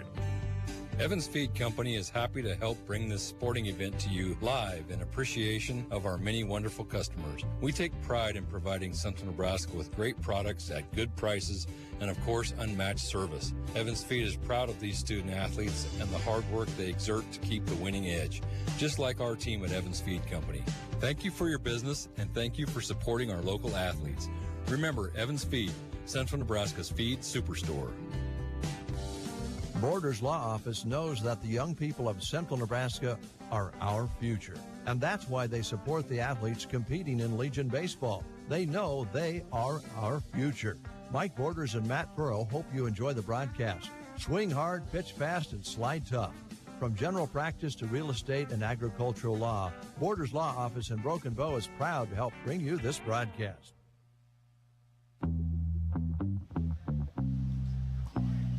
And we welcome you back to Paul Brown Field here in Broken Bow, Nebraska. As we move into the bottom half of the 4th inning, McCook will send the bottom third of their order to the plate to face Cademan Jensen, the second pitcher of the day for Broken Bow. Owen Hartman started the game. Hartman then taken out after he had thrown 43 pitches. So Hartman will require 1 day rest before he can come back and pitch again in the tournament. So Cademan Jensen now on the mound pitching for Broken Bow. With the change, Owen Hartman went out to left field, which is where he plays defensively now, replacing Logan Bell, who started the game in left. Thank you, Brent. Yes, we missed his change there on everything that that moved so quickly. But now we are headed to the bottom of the 4th, and it looks as though Lee Davidson, the left fielder who made that tremendous grab not too long ago, will lead things off. Coach Denson now is making his way out onto the field. What do we hear from him? I think I'm not exactly sure, but I think that one of the people that they had kicked out of the game has not completely left the premises, and so I think that is what was being done. If you're kicked out, I don't believe you can even, look through the outfield fence and continue to watch the game. You are basically eliminated from the entire field of play. So I think that's what that was about. I see. Well, after that bit of excitement, Jensen now leans in and throws his first pitch to Davidson, who gets a hold of one, but that's going to be a long foul down the third base line. It's going to send Owen Hartman there on a little jog to collect the ball there by the foul pole. Jensen coming in on the fist of Davidson. Lee doing a good job of getting around on that pitch, but got around on it a little bit too much and pulled it foul. Such a generous outside corner. It's interesting to see when they try to go in. Jensen pitches. That's going to be a little high. Almost skimmed the helmet there of Davidson, but he got out of the way. 1-1 now the count. 3-all still. Bottom of 4. Jensen winds. Davidson gets a hold of one, and that is going to drop right into the feet of Hartman, who can't quite secure it fully. Gets it into the infield quickly, and it will remain a single there for McCook's left fielder. Yeah, good piece of hitting by Davidson to lead off this inning for McCook. Able to pull one into left center field and try to get it started for McCook here in the fourth. Espen Hall now, the right fielder who corralled that Denson shot to end the top of the fourth, now steps in. A lefty. Jensen now from the stretch again after his first batter, as was last inning. He delivers. That ball's going to be outside for a ball.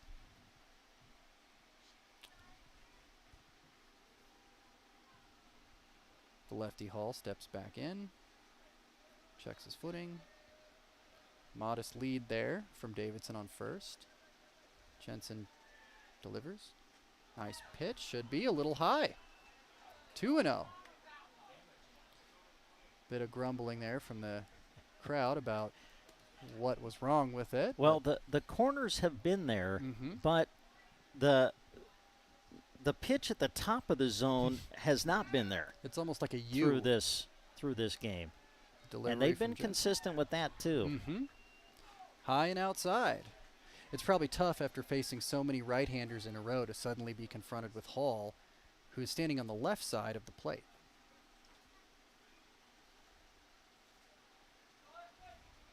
Jensen on the rubber, takes the hill. Looks back Davidson, who again has a modest lead. Winds and delivers. That is well inside, and that's going to be a walk from Jensen. There are 2 on now, with no outs here in the bottom of the fourth for McCook. A chance for them to really get going, as this is the 9th hitter in their order. It looks as though they're going to have to, Broken Bow is going to have to face those dangerous hitters at the top. Yeah, this has been a good start for McCook here in the fourth inning, getting production out of the bottom third of their order. They get the hit by Davidson. Hall then draws the walk, so first 2 men have reached. Now you got Wilson coming to bat, and after him, you get back to the top of your order. Which was so key, of course, in that getting things really going and really cooking in that bottom of the first inning, which gave them all 3 runs. So Wilson now, a right-hander, steps in. Decent lead there for Davidson on second now. Jensen delivers. A nice little a shot right to Chaplin, and he cannot corral it, but they're going to call him out. No, he did catch it. He caught it. Yeah, I think what Bryce did was he caught it, and then I think it almost looked to me like he caught it, and then he kind of pretended as though he dropped it to where he could a bit of gamesmanship. Put the force play in play. You know what I'm saying? Yes. Yeah. So, but they're going to say that Chaplin caught it, I believe, on the soft line drive, and there's 1 out. Well, that'll get us to the top of the order. Designated hitter Noah Mashik now. And we've got Zach Lowry there actually trying to hold Davidson on second. There's a pop-up from Mashik, who's got it. That could be trouble. Hartman is under there for the second out of the inning, and that's quite a way to turn things around there if you are Cademan Jensen and this Broken Bow defense. Boy, you said it, Grant. What a great comeback by Jensen. Not to get rattled, gives up a single, gives up a walk, and now you come back and get Wilson on the soft liner, and then you get Mashik to send one out to shallow left field that Hartman's able to make a good play on, and just like that, Jensen an opportunity now to get out of the inning without giving up any runs. Denson makes his way up to the mound to probably tell Jensen something very similar. They're very close here.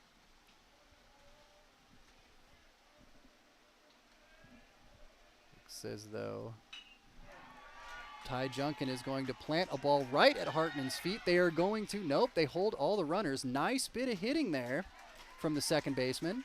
And that's going to load things up for McCook with 2 away here in the bottom of the 4th. A lot of trouble. Yeah, good, strong throw by Hartman in left field. The third base coach for McCook was tracking that ball, and Hartman able to come up with it on a hop and then get it into the infield quickly. So now you got the bases loaded. However, Broken Bow still just 1 out away from getting out of the inning. And the pitcher, Trey Tiller, who knows he wants to do something here, steps into the right-handed batter's box. Jensen delivers. That's going to be a bit inside there. Almost caught the forearm of Tiller, but as it stands, it's a ball. 1-0 the count. Tiller takes a breath and steps back in. Jensen looks in for the signal, not even really paying attention to the runners at this point. Delivers. Tiller gets under one. That's going to be trouble for O'Brien and Thornton. It's going to drop right between them, and that will score at least 1 for McCook. It should be 2. No play at the plate. Runners on the corners now as 2 come across on quite a bit of hitting there from the pitcher, Trey Tiller. Yeah, great piece of hitting by Tiller. Takes it to the opposite field. Just a little blooper that got over the head of the first baseman. Thornton was able to stay fair, and a big 2-out hit for Trey Tiller of McCook. And we'll see a courtesy runner as well, as Tiller, of course, is pitching. And as he gets all set up, Cooper Rakes, the third baseman, will look to his third base coach for a bit of advice here. Denson also giving signals to Jensen. Well, when you think about the game of baseball, especially when you're in a tournament format, listen, it's 2-out hitting most of the time that's going to get you to advance. You think about Broken Bow in their first game of the tournament against Gothenburg. 8 of their 10 runs that night came with 2 out. And so a big delivery by Tiller with the 2-out hit there to give McCook the lead back. The first pitch, Tiller is going to try to take second. Nice throw from Denson. I think they got him. Yep. Yes, indeed. That is your 3rd out. Tiller is thrown out as he tries to take second on an immense throw. It's 5-3 after 4. We will be back with the top of the 5th after this.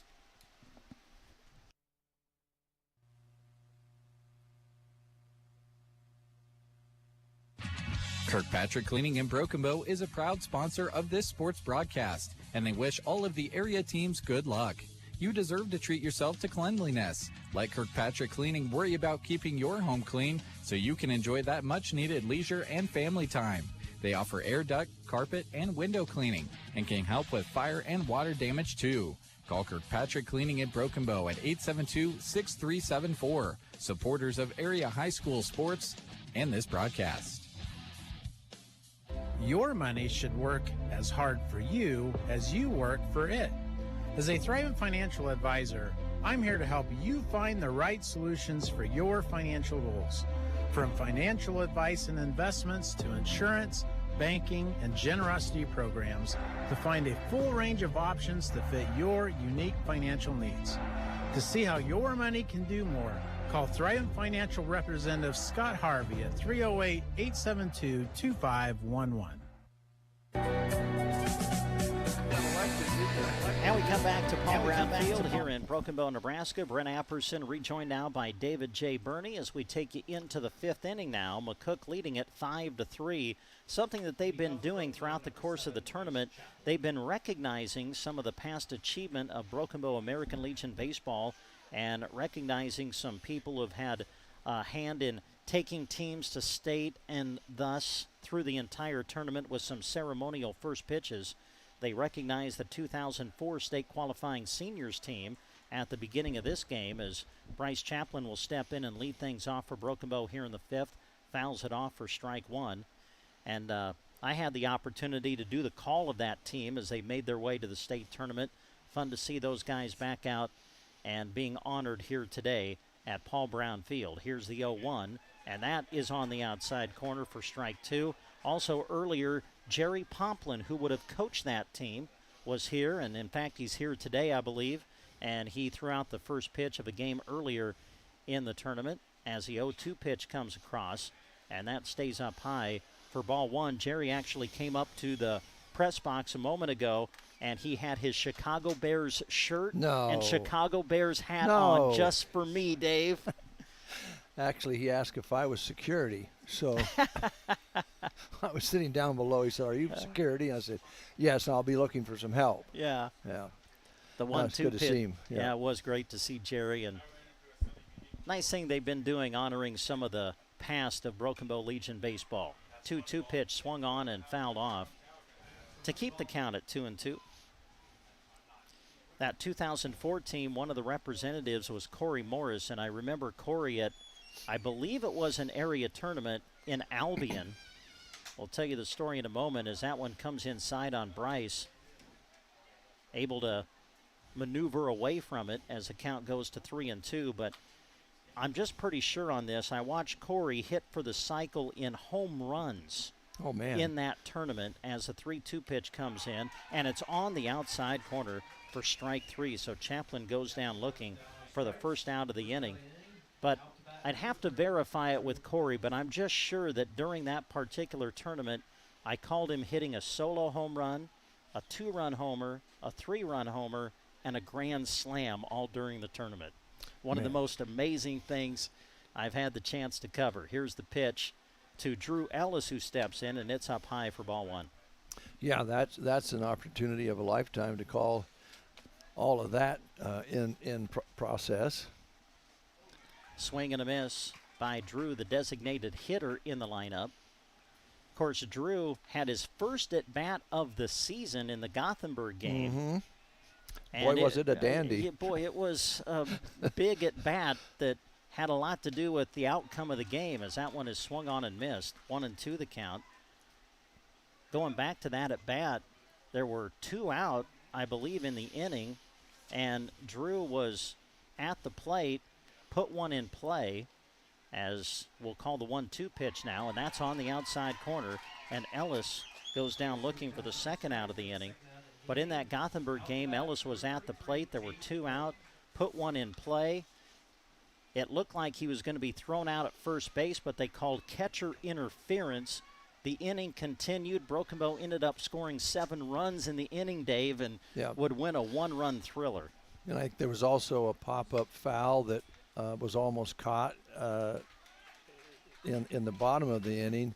There were so many things that could have happened for either team in the 6th and 7th inning, and it was just a wild one, wasn't it? Tate Thornton now stepping in. 0-1 and now 1-1 the count as Tiller misses on the 0-1 pitch. I was going to ask you on that interference, was that a bat or a glove on the bat, or was it interference with the run? Thornton fouls the pitch off. I'm not exactly sure, Dave. I never really got clarification on just what caused the catcher interference to be called. Mm-hmm. Here's a 1-2 pitch. Thornton puts it in play and pulls it between the third baseman and shortstop for a 2-out base hit. I heard you talking with Grant about damage done with 2 outs in the tournament, especially in tournaments. Mm-hmm. But in baseball, period, you can think, 2 outs, nothing's going to happen, and get these rallies going with 2 outs. That's what Broken Bow's hoping for right here. Thornton, who stands at first base, 3 for 3 today. As stepping in is Caden Record. And the first pitch misses for ball one. We play here in the 5th. McCook 5, Broken Bow 3. Tiller comes set and delivers to the plate. That is up high, ball 2. McCook scoring 3 runs in their first at bat. Got 2 more in the 4th. Broken Bow a run in the 2nd and 2 in the 3rd. 1 on, 2 out here in the top half of the 5th. The pitch to Record. And it stays up just a little bit high to make it 3-0. Grant and I were talking about this, Dave. We've seen the corners being called, but that pitch at the higher part of the zone is not getting called. No, and he's trying to drop it in there, and sometimes he gets it, but most times he does not. So that is another walk and puts 2 on. And that pitch is high, so a walk surrendered to Record. So after the first 2 men of this inning struck out for Broken Bow, Thornton gets a base hit, Record walks, and that keeps the inning going for Zach Lowry, who is 1 for 2 today. And as Tiller has thrown 93 pitches on the day now, there's going to be a meeting on the mound for McCook. Have to help me here. Is it 105, 106 they can? 105 is the max. Okay. Yes. Now, you can, let's say that you start a batter out with your 102nd pitch. You can finish out the batter. So, boy, you get down in this elimination bracket, Dave, and boy, it's the mind of the coaches, right? Trying to balance your pitching now with pitch count. Obviously, the first thing you got to do is win today.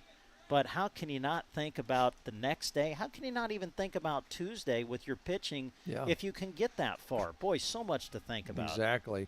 That takes a little of the strategy out of it when you're in a elimination situation, because you got to play for today. But yeah, you'd like to plan it out a little bit. But with this pitch count, it just changed everything. Yeah. Zach Lowry steps in. First pitch to him on the outside corner for a strike. Now Lowry puts it in play to the shortstop. Up with it, Wilson. He'll go to second for the force there, and that will end the inning. So Broken Bow will strand 2 base runners here in the 5th. We'll go to the bottom of the 5th inning. Your score, McCook 5, Broken Bow 3. What you're looking for when it comes to your search for a new vehicle. High inventory. That's right. The Gateway Motors lots have cars, trucks, and SUVs ready for you to check out. You name it, they've got it. They have more vehicles on their lot than a lot of places, which is exciting because they can easily find the right one for you. Don't forget, new and pre-owned vehicles with less than 100,000 miles come with warranty forever. Go see your friends at Gateway Motors in Broken Bow, home of Warranty Forever. Holy smokes. Did you hear that, Christy? My stomach is talking. Well, you better feed it then. This might be time for me to try some pizza at Legends in Broken Bow. I heard they have a great variety. Don't they have that one that has Dorothy Lynch on it? Yeah, I think it has tri-tip steak on it too. It's called the Nebraska pizza. I'm going for the Jamaican chicken though. I just looked it up. Pizzas are $3.30 to $6.30 Wednesday to Sunday. And I'll wash it all down with happy hour, 250 wells, wines, and Busch Light drafts. Broken Bow Legends Neighborhood Grill on the square.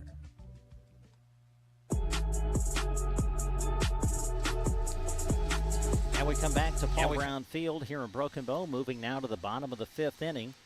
And leading it off for McCook will be Cooper Rakes, followed by Simon Garcia, then Trip Ray will do up for McCook here in the 5th. McCook leading at 5-3. They scored 3 runs in the first to take the early lead. Broken Bow would tie it with a run in the second and 2 more in the third. But then 2 runs in the 4th that came with 2 out as McCook leads it again, 5-3 now the score. This is an elimination game. You've got to win today to stay alive in the tournament. If you do, you'll come back and play tomorrow evening against Minden. All right, for Broken Bow, they need to hold them to no scores here, no runs, and see what the next pitcher looks like at the top of the next inning here. Rakes will step in and lead it off for McCook. Cademan Jensen, second pitcher of the day for Bow, delivers the pitch, and it's outside for ball 1. Owen Hartman started the game, came out after throwing 43 pitches. Jensen entered in the 3rd inning. Pitches here in the 5th. And this pitch on the outside corner to make the count 1-1. Jensen's done a good job coming in relief here.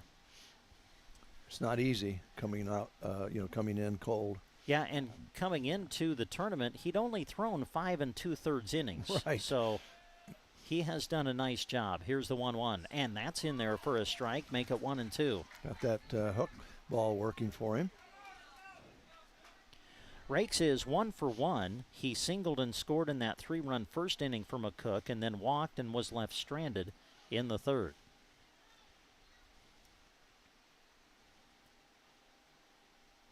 Jensen looks in, comes set, goes into the wind and delivers. And this one popped up out towards shallow left field. Coming in now is Hartman, and he will fight the sun and make the catch. I did not think he was going to get that. That sun was really fighting him. And at the last minute, he got the glove out in front of the ball. Good job. So that'll bring up the first baseman, Simon Garcia. Garcia is 1 for 2, singled and scored in the first, and then struck out looking in the third. And that was against Jensen. Cademan ready, and delivers his 31st pitch of the day, and that one hit him. A curveball that just didn't curve, and Garcia is hit by the pitch. And Garcia knew it coming out of the hand almost, so he did not really do much except just turn his back to it, which, you know, that's what you do when you can get on base. I had some people ask me, so I asked others who would know the answer to this question, but I was asked, does the batter at this level have to make an attempt to get out of the way if a pitch comes toward them? And I have been told no. So that's why you see batters at this level hang in there and take the hit by pitch. Here's one flown out to left. Hartman is there, and Owen Hartman will squeeze it for the second out of the inning. So the 2 outs this inning have both been retired by the Broken Bow left fielder. And that'll bring up Lee Davidson, who will bat with 1 on and 2 out. And again, we mentioned earlier that Hartman is just a universal player. They can put him just about anywhere on the field. He's comfortable at any position. And right now with the sun the way it is, it's nice to have somebody out there that feels confident about it. Lee Davidson stepping in, singled and scored his last time up. A bouncer back to the middle, gloved by the shortstop. Chaplin throw to first in time to retire Davidson for the 3rd out of the inning.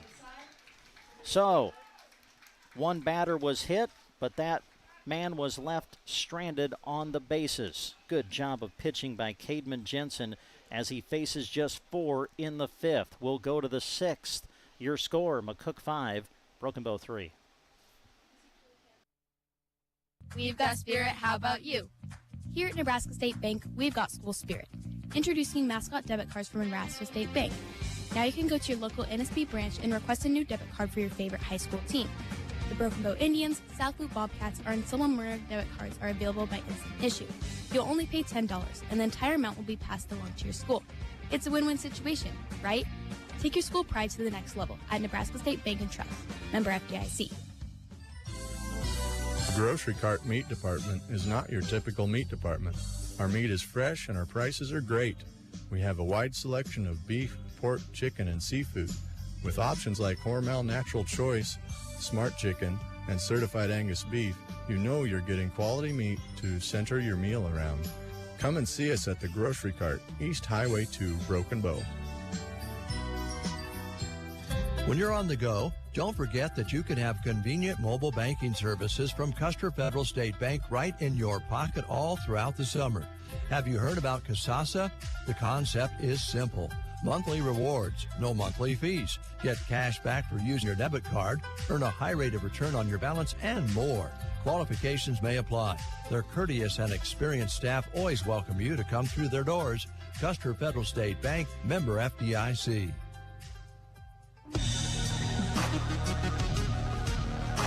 Live coverage of American Legion Baseball on KBBN Radio 95.3 FM. We also have the live video stream going as well. You can access it through sandhillsexpress.com. Isaac O'Brien swinging at the first pitch to lead off the 6th, and he'll fly to right field as Espen Hall charges in and makes the catch for out number 1. So they're going to finish out Tiller on the mound. He's had 96 pitches now, and he has been effective. So they're going to use it up here. Don't blame him for that. Yeah, I mean, he's done for the tournament. He won't be able to come back because of the required rest. So they'll throw him as long as they can, and he's really pitched well as the first offering to Coy Wardeen, who steps in, is called a ball. I think what's noticeable about Tiller is throwing a very good curveball to the outside corner and working his fastball kind of in and around, not putting it in the middle of the plate, and doesn't throw it a whole lot. 1-0 pitch misses to make it 2-0 on Wardeen. Coy 0 for 3 today, slaps this one foul outside the first base line. And the count goes to 2-1. Well, here we are in the 6th, Dave. Broken Bow down by 2 runs. You're at the top of the order. This is where you want to make some things happen offensively. Sure do, and we haven't had any luck with the flip of the coin in this tournament. So Wardeen sends one out toward right. Espen Hall has it come in and out of his glove. Wardeen's going to round first. He'll go to second. He may try for third. Wardeen around second. He's into third, sliding. Tag is late, and Coy Wardeen is at third base. Now that should fire the team up. That was hit deep to right field, come off the glove, and then it took a while for the center fielder to get over there, but boy, speed is a wonderful thing, isn't it, Brent? It is, and Wardeen has it, that's for sure. So now Owen Hartman will come to bat, representing the tying run, and he puts one in the air that will get foul and out of play. We'll go to the Game Changer app and try to see. They did rule that a triple by Wardeen. Espen Hall made a good effort out in right field, got a glove on it, but couldn't squeeze it. It was going to be a really tough play. Here's a tapper back to the mound. Knocked down by Tiller, stays with it, throws to first. In time for the out. Wardeen not able to advance, and now there are 2 out in the inning. And that ball right back to Tiller went off the end of his glove just for a moment, but he looked third base runner down and was able to get the ball over to first in time. So now Max Denson, runner at third, but now there's 2 out in the inning. Tiller at 102 pitches can pitch to Denson as the first offering misses for ball 1. And if you're McCook, you're thinking, man, if Tiller can get us through this inning and we don't have to bring in anybody in the 6th, what a bonus. The pitch on the outside corner, and the count goes to 1-1. That's where he's lived, with that fastball and breaking ball.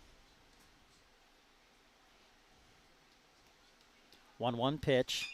Denson puts it in play toward the shortstop underneath the glove of Wilson. It'll find the outfield. Wardeen will come in to score, and the inning continues for Broken Bow as they are now to within a run. Yeah, he just didn't get down on that one. Probably watching the runner a little bit. That's easy to do. And now some changes are going to have to come. Yep, Tiller has thrown his maximum amount of pitches, so McCook will have to make a pitching change. And wow, the first guy that the new pitcher is going to have to face is Bryce Chaplin. Bryce kind of struggled today, so I guess that's when you say, if you're a Broken Bow fan, he's due. There you go. We will take a timeout for the pitching change. We're back after this on KBBN Radio. Warm season soil builder cover crop mixes from Aeroseed. There are several mixes to provide additional grazing, hay, and forage resources while building your soil. Choose from a standard mix for cover cropping and grazing, a midsummer grazing blend, multi-cut hay mix, a summer plant for winter grazing mix, or warm season silage blend. Log on to aeroseed.com or visit with your local Aeroseed dealer to learn more about these summer soil builder mixes for grazing, hay, and silage. One thing we definitely desire perfection on is our vehicles. You want something that gets you to where you're going comfortably while looking great. Whether storm damage, deer damage, or insurance claim, take your ride to Rod's Body and Paint Broken Bow. They're the collision specialist. You should call 308-872-5346. Offering over 42 years of experience, they'll get you back on the road quickly without sacrificing quality. From dings and dents to full replacement and auto glass repair. Rod's Body and Paint, West Highway 2, Broken Bow. Did you just finish your big landscaping project but unable to stand up straight to enjoy it? Team Physical Therapy can help. Call 872-5111. Did you slide into second but unable to make it home due to a sprained ankle or pulled muscle? Call your movement rehabilitation specialist at 872-5111 in Broken Bow or any of our locations in Gothenburg, Burwell, Kearney, Callaway, or check us out on the web at myteampt.com, 872-5111. The student athletes you're cheering on during this broadcast practice and study in order to get their competition and schoolwork done right. At Trotter Service, they do the same, except with your vehicle repairs. Whether you need a new battery, brake work and alignment, tires, wheels, or an overhaul, trust their auto repair specialists to tackle the job. Don't forget bulk oil and fuel delivery and on-the-farm tire truck service too. Proud to help bring you this broadcast, Trotter Service in Broken Bow. You may have noticed some extra movement and trucks around Mead Lumber in Broken Bow recently. They have some construction going on right now, but don't worry, they're open and invite you through their east or north doors. Right now is the perfect time to discuss your decking and shingle projects. Or for that missing tool or hardware you need for your project, browse the retail area with a great stock on hand. Mead Lumber on Highway 2 in Broken Bow, open and excited to see you. And we come back to Paul Brown Field. The new pitcher for McCook now is Espen Hall, and the first man he faces is Bryce Chaplin. 2 out. Runner at first, that's Max Denson. He represents the tying run. McCook leading 5-4 as we play here in the 6th inning. And Hall is a left-hander, so they're going to be seeing the ball a little differently here. Trey Tiller is now the second baseman.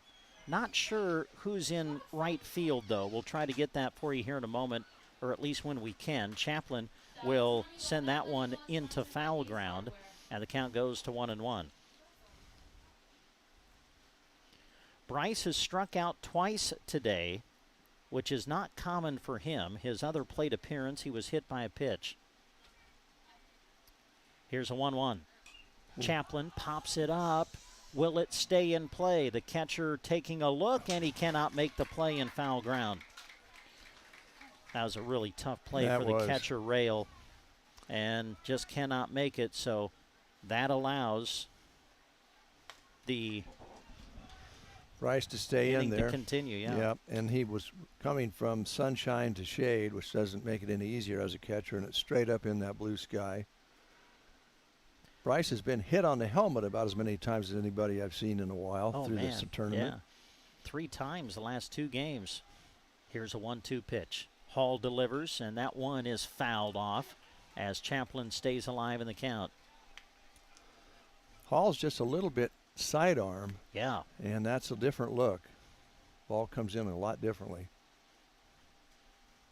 Broken Bow with a run in this inning. Coy Wardeen tripled with 1 out and then was driven in by the base hit by Max Denson. Broken Bow trails by a run. Denson at first base representing the tying run as the 1-2 pitch comes to Chaplin. And this one popped up on the infield, calling for it the third baseman, and he will squeeze it for the final out of the inning. Great job by Hall coming on in relief, able to get Chaplin to pop out for the third out of the inning. So we will go to the bottom of the 6th. Your score, McCook 5, Broken Bow 4. Back with more after this. Town for a meeting, hit the gym during lunch. Jake has soccer tonight, and Emily has gymnastics. Oh, did I turn on the crock pot this morning? With a never-ending to-do list, it's easy to forget something important, like setting up a life insurance plan with Shelter Insurance. Your local Shelter agent can show you how to create a safety net for your family. Shelter Life Insurance Company, Columbia, Missouri. Contact your local Shelter Insurance agents, Brent Custer or Seth Pearson in Broken Bow.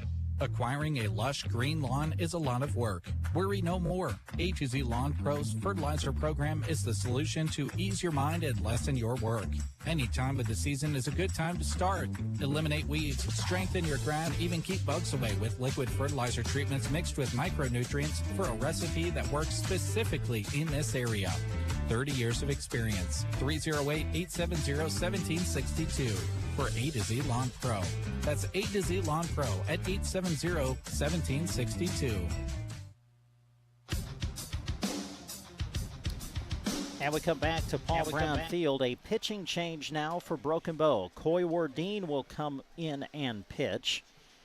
So Wardeen will come in from center. He now goes to the mound. Logan Bell will re-enter the game defensively now and go back out to left field. And Owen Hartman will move from left out to center.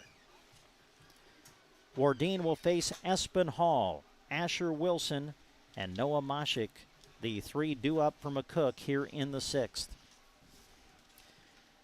And if you're Wardeen, Dave, I mean, let's face it, and not just Wardeen, but the defense as a whole, your job is to keep the score right where it's at and give yourself a chance in the 7th. Yeah, you've got to stay close, and you don't really need more than 1-run deficit because the way the game's going, they're scratching for every run. So, yeah, they need to hold them here.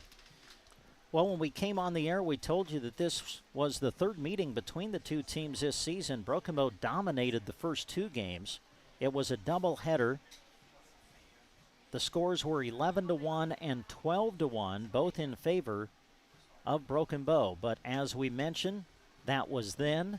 This is now. McCook getting a great pitching performance from Trey Tiller, who went as long as he could and then gave way to Espen Hall, who came in relief, 2 out. You're in the 6th inning. You're facing, well, one of Broken Bow's top hitters, and you get him to pop out. That was quite a performance by Espen Hall in relief. Yeah, he had a great night, and hats off to McCook for coming in here after being, kind of worked over a little bit by Broken Bow and coming in here and starting all over again like we talked about. So Espen Hall started the game in right field, now on the mound pitching, and he will lead things off for McCook here in the bottom of the 6th. Hall, Wilson, and Moshik due up for McCook. One thing for sure with Broken Bow, and I've heard you guys talking about it in the previous games, you never want to count them out. They never give up. They always come on strong at the end, and that's what they're hoping to do tonight. But they're not quitters. They'll play to the end. Wardeen delivers. This one taken up the middle for a base hit. So Hall goes up looking at the first pitch and swinging at the first pitch, and he is aboard with a leadoff single. And helps himself out as a pitcher, get something going here. So now Wilson, the shortstop, will step in. And I think we're going to get a courtesy runner for McCook. Hall now pitching can give way to the courtesy runner. And that'll be the case here. And I think Darren Neben is going to be the courtesy runner for McCook at first base. So McCook trying to add to their lead. They're looking for some insurance here in the bottom of the 6th inning. 5-4 our score. Now Wardeen will step off the rubber. And Coach Paul Burney's going to come out and have a conversation with the umpire. I want to say that the umpire is the one that initiated the conversation. Or maybe Coach Burney was just trying to double check some things. I'm not sure. Well, he might be inviting him out for supper afterwards. Well, you never know.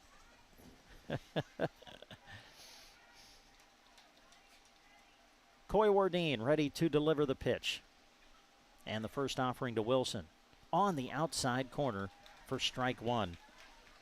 It's been a generous corner, but it has been a consistent corner all night. It has.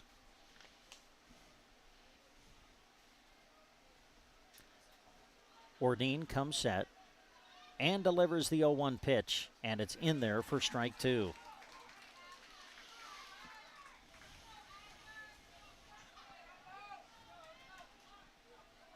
Coy Wardeen on in relief for Broken Bow here in the 6th inning.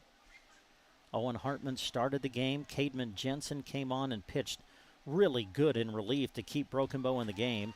As that one is swung on and missed, down goes Wilson, striking out for the first out of the inning. You know, a lot of times when you have you're ahead in the count as a pitcher, 2 strikes, no balls, you want to throw something a little bit out of the strike zone. But I think at this point, just going for the strike zone is a smart idea. One of those pass balls that you were talking about, Brent. Now stepping in, Noah Moshik, the designated hitter today for McCook. Bats with 1 on and 1 out.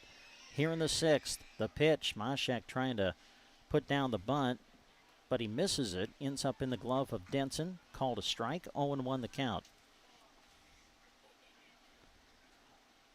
Wardeen coming in has thrown 27 innings on the season. His record is 5-0. That's pretty good. Not bad. Here's pitch. And that one just a little too far outside. Rest of Wardeen's numbers pitching-wise, he's given up just 19 hits in the innings pitched. 16 runs, but only 6 of them have been earned. He has walked 18 on the season, struck out 25, ERA of 1.55. The pitch, a swing and a miss. And Mashek is down in the count now, 1-2. This is Wardeen's second appearance of the tournament. He pitched on Friday against Gothenburg through 40 pitches. That made him available today. Here's pitch, and that's in there for a strike. And down goes Mashek looking for the second out of the inning. Wardeen very much in control here. Exactly what Broken Bow was hoping for. And he's a proven winner, so you'd like to have him on the mound right now.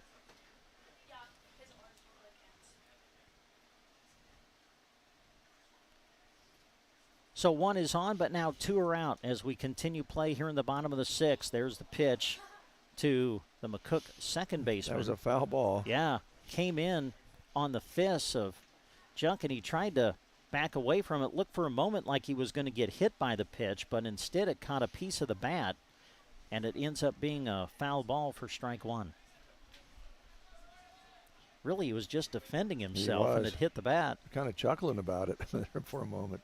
The 0-1 on the outside corner, 0-2. That is a tough corner for hitters, I got to say. Really is. You know, the pitchers have adjusted to the strike zone. Yes. They see that the corner is being given, and so they are going out there quite often. See if Wardeen goes out there again. The 0-2, he does, but this is way outside in the dirt, gets away from Denson, the catcher, and that will allow Neben, the courtesy runner for McCook at first base, to advance to second. Now the good news, there's 2 outs, but we've already talked about what that means. Absolutely nothing really in tournament play. The bad news is you kind of get yourself out of that force situation at second. Wardeen comes set, checks the runner at second base, and now delivers to the plate. A swing and a miss. And down goes Junkin for the 3rd out of the inning. Wardeen ends up striking out the side. So we will go to the 7th. Your score, McCook 5, Broken Bow 4. We're back to Paul Brown Field after this.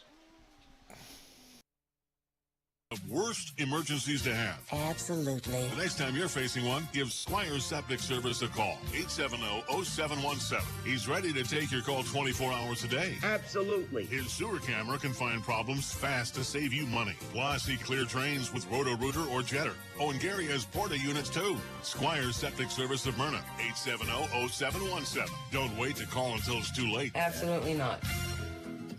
Geared for Sports has what you need to participate in your favorite activity.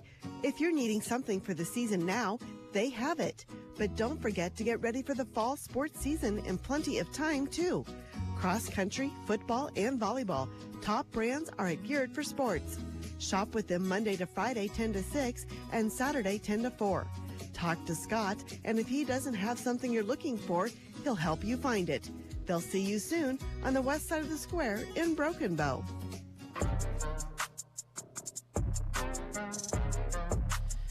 And we come back to Paul Brown Field here in Broken Bow. Drama builds as we go to the 7th inning. Broken Bow coming to bat. Again, they are the visiting team.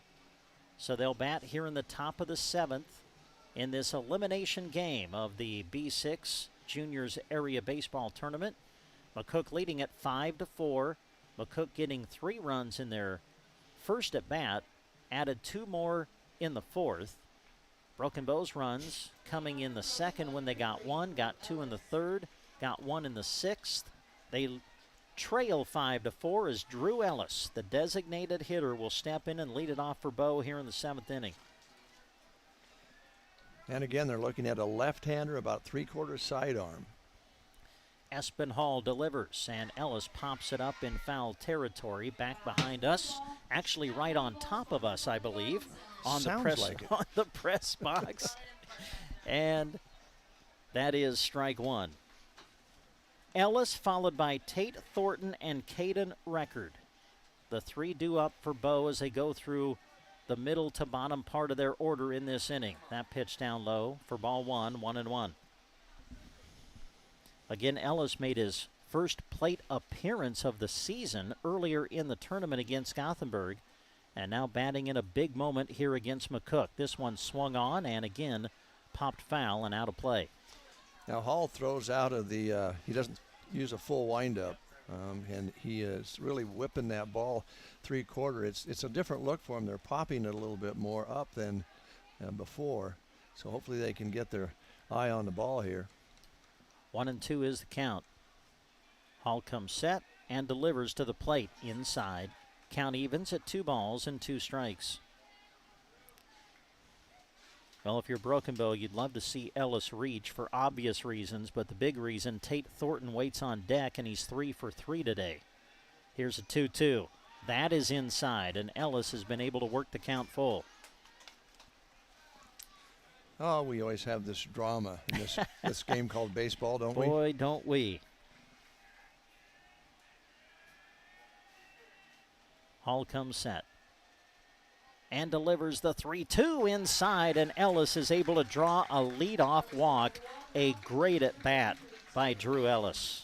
Yeah, he was very patient, and not an easy pitcher to read, so he did a great job of being patient, not getting shook up, and he hasn't played a lot this year, as you mentioned. Now having a runner for him. I think that's Colton Eulig going to come out and run for him at first base. Meanwhile, a quick meeting on the mound for McCook, and I think we're going to have pitching change, right? I think Hall has come out. Looks like he's coming out, and they're putting in another left-hander here. So a pitching change for McCook. We'll take a timeout, come back and tell you about it right after this. Wearing your school's colors. Small towns are brought together cheering on their favorite teams. Agland ATV knows how hard the athletes and coaches work year-round and are proud to help sponsor the games of our customers and their kids and grandkids. We have built relationships with many of these families through the years and are proud of their success. Best of luck to all the local athletes from Agland ATV in Broken Bow. 872-3424. Agland ATV, West Highway 2, Broken Bow, 872-3424. As you head out the door to support your favorite team and athlete, don't forget to take Bruning Bank with you. With our free mobile banking app, you can handle your daily banking needs from anywhere, even the bleachers. Check your balance, monitor transactions, deposit checks, and send and receive funds to family and friends with Zelle. Learn more at BruningBank.com. Bruning Bank is a proud sponsor of area athletics and wishes all students a safe and successful season. Bruning Bank, member FDIC.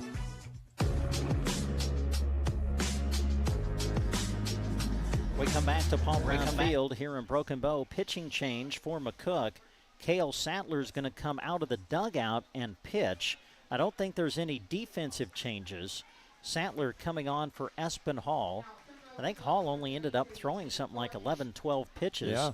But again, there you go. There's that thinking and that strategy, not just about today's game maybe, but future games. What you're looking at if you're able to move forward. So. And Hall was beginning to have a little control problem there, and certainly the coach says, I don't want base runners on. So now Tate Thornton, the first man that Sattler faces, and Thornton has been red hot today. 3 for 3, swings at the first pitch and fouls it off for strike 1. Thornton followed by Record, and then it would be Zach Lowry as Broken Bow starts to work through the bottom of their order. The tying run is at first base for Bow. They trail 5-4. Colton Eulig is the courtesy runner at first, or the pinch runner, I should say in this case, as that pitch misses outside for a ball. You never know exactly what's going to happen with that outside corner from this angle. The 1-1 pitch delivered, and Thornton flies one out into left. Charging in is Davidson, and Davidson will make the catch. Eulig going to try to get back to first base. There will be a play, but it gets away from the first baseman. Not far enough, though, for Eulig to go back and tag and then move to second. So Thornton flies out to left. That is the first out of the inning, and that'll bring up Caden Record.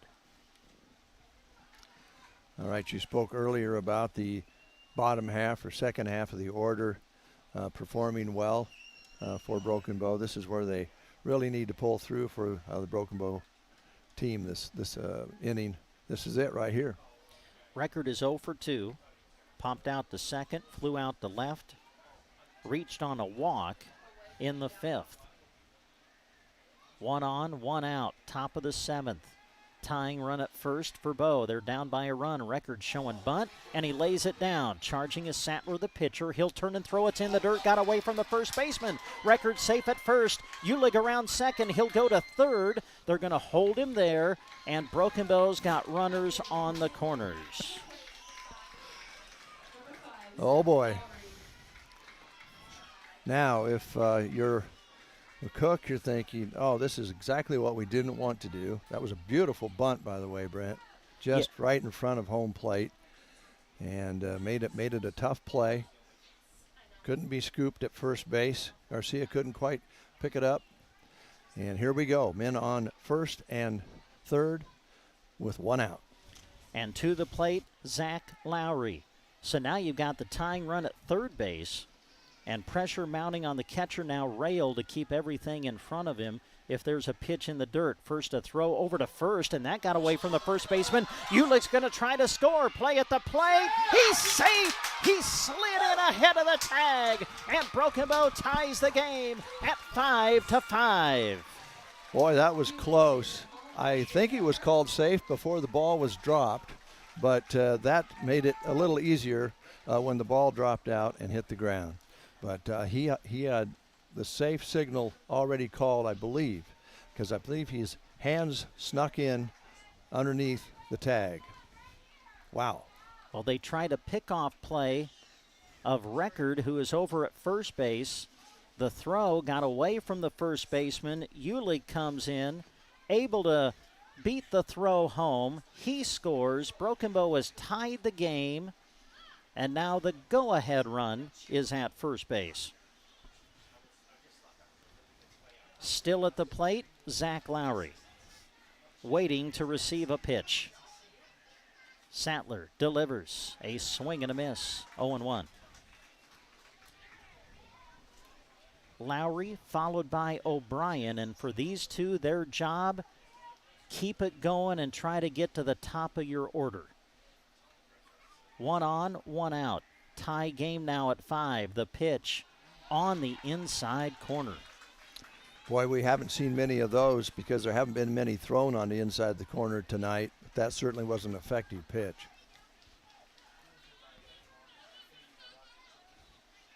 Oh, 0-2 the count now on Lowry. The delivery to the plate down low, scooped up nicely by the catcher Rail. Boy, those are big plays now. What pitches in the dirt? They sure are. They're huge. If you can scoop them out, you need to keep the runners where they are. Here's the 1-2 pitch. Swung on and driven out toward center. And that will get down for a hit. Record had to wait for a moment to make sure it wasn't going to get caught. Able to advance to second. Base hit for Lowry. Lowry is excited as he should be. He just laced that nicely, just barely over the shortstop, but it was just enough for the base hit and advance the runner. Really interesting to look at Lowry's offensive numbers on the year. His average isn't real high. It's under 200. But the kid has almost 20 RBIs on the season, and he just has a way of getting a hit at the crucial time, and that was certainly a crucial time. That was a big one. Now you see that even at the professional level and college level, where you might have a second baseman who doesn't have a very high batting average or even a shortstop, but they are clutch hitters in those situations, and certainly that was the case here. And the other thing that base hit does, barring a double play, it's going to get you to the top of your order. As Isaac O'Brien will bat with 1 out. Here's the pitch, a swing and a miss, 0-1. And if you get to the top of the order, then the bottom half of the order has done their job. Absolutely. Runners at first and second. Here's the pitch. It's outside. Ball 1, 1-1. So Broken Bow has tied the game at 5-5. We are in the top of the 7th. Again, you got to win tonight. Both these teams do to continue their season. It's an elimination game here at the area tournament. The pitch swung on and driven out toward center. Charging in is Miller. Miller will come in and make the catch for the second out. Miller with good speed, able to run that one down. When it first left the bat, it looked like it might have been another one of those base hits that would drop in, but Miller's speed, he ran right to it. So now Coy Wardeen. Wardeen started the day 0 for 3, but his last time up, a triple, and he would come around and score back in the 6th inning. Now he bats with runners at first and second. Game tied at 5. Here's the pitch from Sattler, and that's high and outside for ball 1.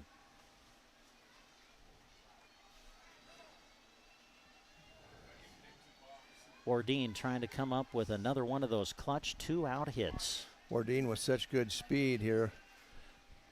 Here's a pitch, swung on and fouled off for strike 1. I don't know if you ever played baseball where you had somebody like Wardeen behind you and you was afraid he was going to outrun you to second base. Yes. That's kind of where we're at here. Although there's good speed out on the bags right now all the way around. Well, you bring up a good point. Anything on the ground with Wardeen's speed. Here's the 1-1, and that's up high, 2-1. Playing rather deep, the shortstop. Third baseman, I guess you would say regular depth. First baseman playing in where the grass meets the infield. Second baseman playing close to the bag until just before the pitch, and then he moves over, fills that hole. 2-1 pitch to Wardeen on the outside corner, 2-2.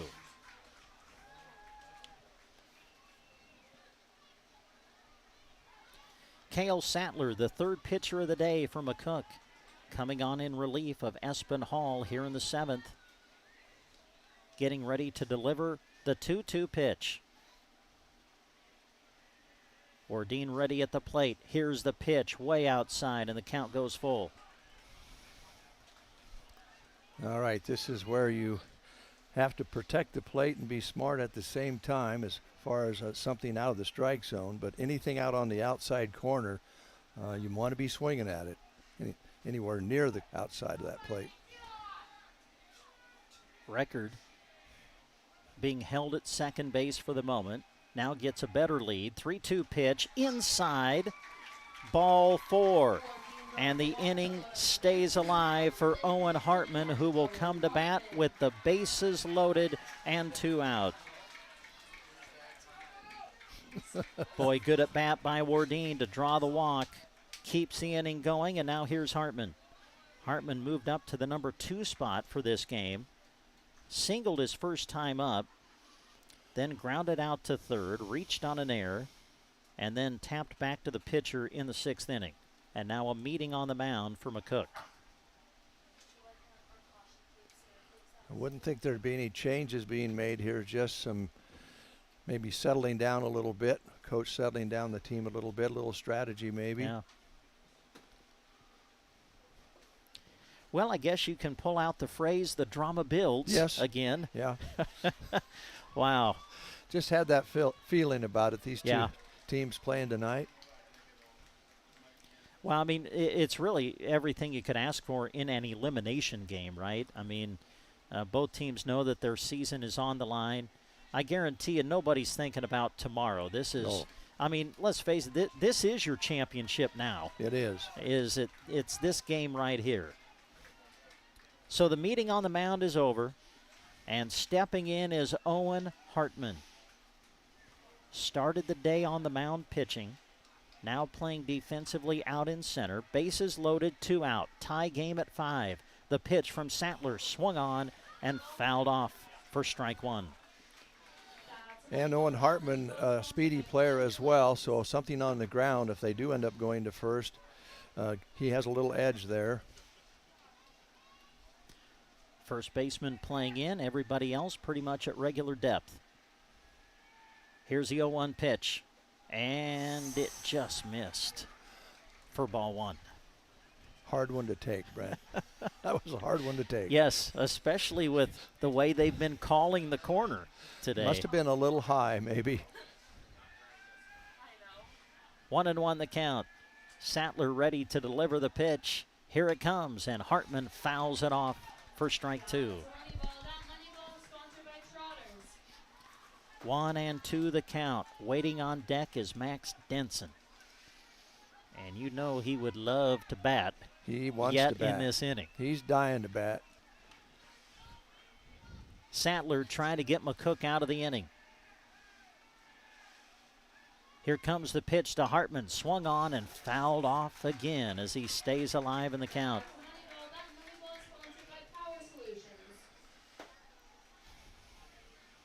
Broken Bow scoring a run here in the 7th to tie the game. Bases are now loaded, but there are 2 out. The pitch coming from Sattler. Here it comes. Hartman swings and drives it out toward right. The right fielder getting a beat on it. He will go to his knee and makes the catch. Very nice catch out there. Junker, I believe, he got down on one knee and made the catch. So here we are, 5-5, Brent. I believe the drama is continuing to build. I would say just that. Broken Bow ties the game, but they leave the bases loaded as we go to the bottom of the 7th inning. Tie game at 5. McCook comes to bat in the bottom of the 7th right after these words. May be known worldwide, but their roots are right here in central Nebraska, something they are very proud of. They hire right here in the heartland and know their success is due to those quality employees. As a way of showing support for the community, Sargent Irrigation sponsors high school sports broadcasts so those unable to attend can follow the action. Enjoy the broadcast, sponsored in part by Sargent Irrigation in Broken Bow. At Melham Medical Center, more than 100 professional and support staff from Custer County and beyond work to ensure caring and compassionate medical attention. Doctors and providers in Broken Bow provide everyday care, while the specialty clinic brings area resident to the area's most experienced physicians. You can view the specialty clinic schedule on our website, melham.org. Melham Medical Center in Broken Bow, large enough to serve, small enough to care.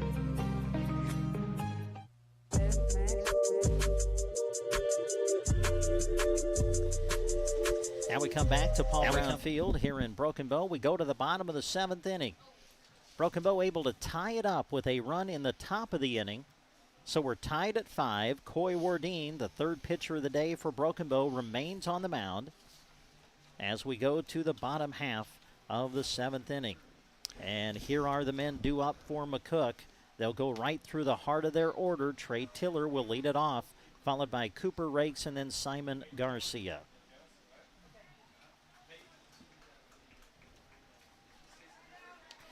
Tiller is 1 for 3 today. Singled his last time up. Prior to that, popped out to second base and struck out looking in the 3rd.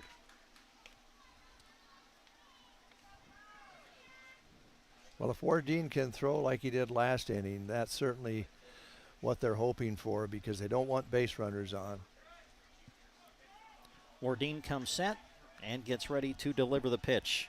Goes into the wind. Here it comes. Swung on and driven out towards center. Hartman is there, and he squeezes it for out number 1. That young man is fun to watch play. He loves the game, and you can see just how much he enjoys it, and he's very competitive, just like all these guys like we talked about. They won't give up. They're gonna fight right to the last pitch. Well, obviously, coaches watching very closely pitch count numbers, and that helps when you throw one pitch and get an out. Now it's Cooper Rakes. Wardeen fires, and that's in there for strike 1. Owen Hartman started the game. Cademan Jensen came on, went through the middle innings, gave great relief pitching for Broken Bow. And now it's Wardeen's turn as he gets ready to deliver the 0-1 pitch, and that is in there for strike 2. Nice breaking pitch. He just really right now has really good control.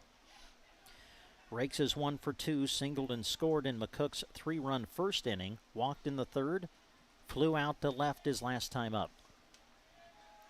And now time is called.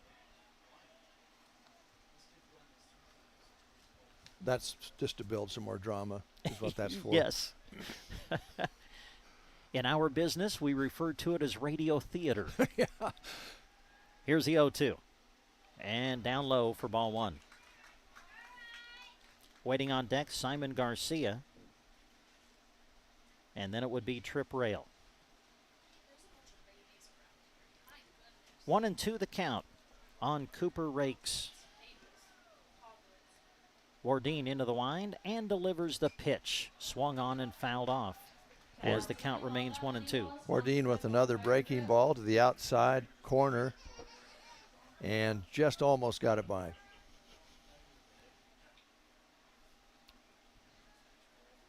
Broken Bow was down 5-3 after 4 innings, but got a run in the 6th, then tied it up with a run in the 7th. As Wardeen delivers the 1-2 pitch outside, maybe a little low too, 2-2.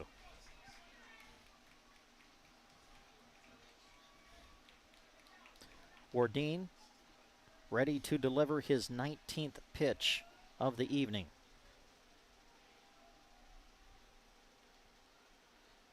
Coy goes into the wind and delivers, and that's outside. So after falling behind 0-2, Rakes able to work the count full. Rakes has done a good job of protecting the plate, using his eye. Bases empty, 1 out. McCook batting in the bottom of the 7th. Game is tied at 5. Wardeen ready. Batter ready. Pitch coming. Swing and a miss for the 2nd out of the inning. Huge. What a 3-2 pitch from Coy Wardeen. Gets the strikeout. 2 out in the inning. And here comes Simon Garcia.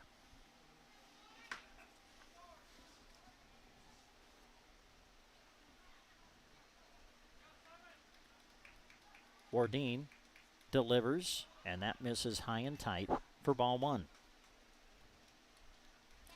Again, if you go over 30 pitches, you will require at least 1 day's rest. Wardeen getting ready to deliver his 22nd of the game.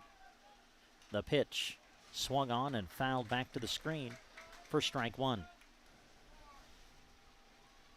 It'll be interesting to see, but I have a feeling that the coaches are going to go for broke here. As you said, this is the championship game today. Yes. Yep. But we'll see. Here's a 1-1. Pitch on the way, swing and a miss. That one tailed beauty away from Garcia.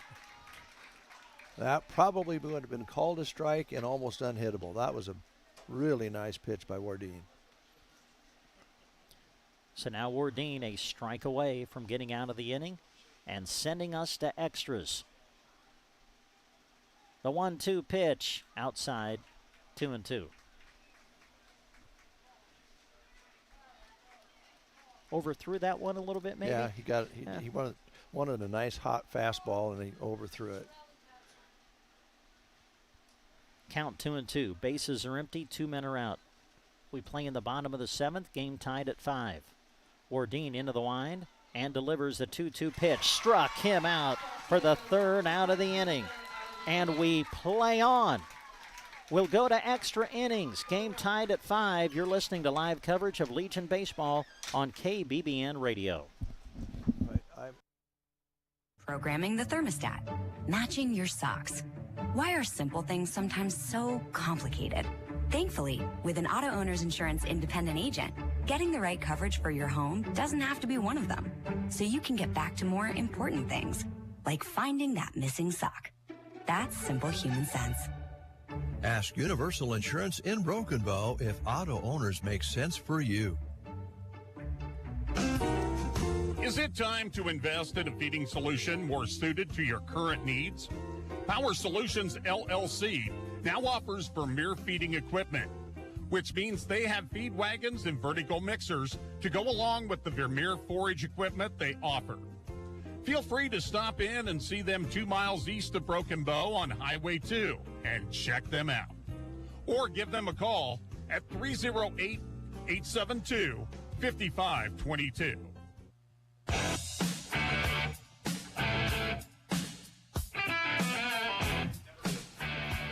And we come back to Paul Brown Field here in Broken Bow. We go to extra innings. We're in the top of the 8th now. Game tied at 5. All right, hold it. Oh, yes, what? I can't take this anymore. I know you asked me to do this. Yes? But what? the drama is too much for me, man. I can't take it. I'm out of here. Okay. Well, thanks, Dave, for helping out. Dave's getting old. He can only take so much. I got my heart problems. Oh, excuse me. All right, you're going to hand the headset off to Grant? All right, get on in here, Mr. Winter. Yeah, we're back. Thank you, Dave. Oh, man, what a game. I'll say, holy moly. Everything on the line. Yes, sir. Max Denson will step in and lead it off here in the 8th inning. The pitch from Sattler misses for ball 1. Denson followed by Chaplin. And then I think it would be Colton Uhlig who came on and pinch ran for Drew Ellis back in the 7th inning. Here's 1-0. In the dirt, make it 2-0. Well, you got your 2 top hitters to lead off the inning if you're Broken Bow. Denson and Chaplin, you look at the offensive statistics, and those 2 guys are right at the top when it comes to Broken Bow batting. Yeah, you got your power guy leading off here, and then your guy who is known for his patience on deck. It's going to be a great way to set the stage if you're Broken Bow. Terrific opportunity. Denson is 2 for 3 tonight. Sattler delivers the 2-0. Swung on and sent out toward right center. Hit well. Coming over is the center fielder who will dive and make the catch. Terrific play from Miller. Holy moly. What a play by Grady Miller in center field. Boy, he covered a lot of ground to get to that one. Made a diving effort and was able to get the glove underneath it for the first out of the inning. Had about 4 inches of wiggle room between him and the turf, and he made it happen. That was an amazing grab. And now Bryce Chaplin. McCook pitching has really handled Chaplin well today. He has kind of struggled. He struck out twice. He has popped out to third, and he's been hit by a pitch. He bats with the bases empty and 1 out in the 8th. Swing and a miss. 0-1. It's a nice pitch. Kind of tied him up there as it broke to the inside. Drew Ellis is on deck, so Ellis will bat. Able to re-enter at his regular spot in the order. Here comes the 0-1, and that's up high to make it 1-1. Again, we're in the 8th. Extra innings here in this elimination game of the B6 Juniors Area Tournament. The winner will keep playing and will advance to tomorrow night and take on Minden in an elimination game. Here's the 1-1. It's outside, 2-1. Of course, the team that is just sitting back now and relaxing a little bit is Holdridge. The top seed has been really impressive through the tournament. Defeated Minden earlier today, 22-0. And so Holdridge has the day off tomorrow and will play somebody for the championship on Tuesday. That pitch misses, and now the count is 3-1 on Bryce Chaplin.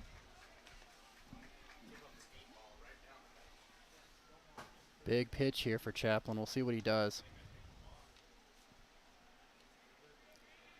The left-hander, Sattler, comes set. Goes into the wind and delivers the pitch on the outside corner, and the count goes full. And that's where it's been all night.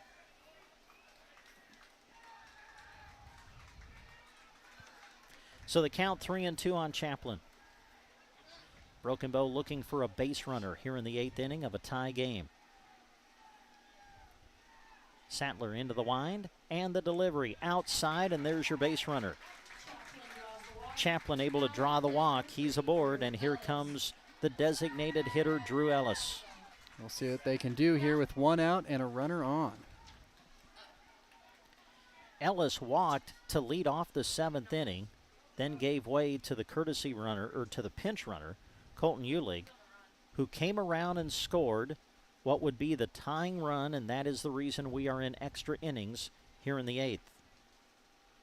Coach Paul Burney visiting with the home plate umpire, and I think that this is just to kind of talk about the lineup situation with Uhlig running for Ellis back in the 7th inning. Drew coming back in and hitting in his regular spot in the lineup. And now the McCook coach is maybe questioning some things. I just can't help but think that all of this has to do with Uhlig running for Ellis back in the 7th inning. Mm-hmm.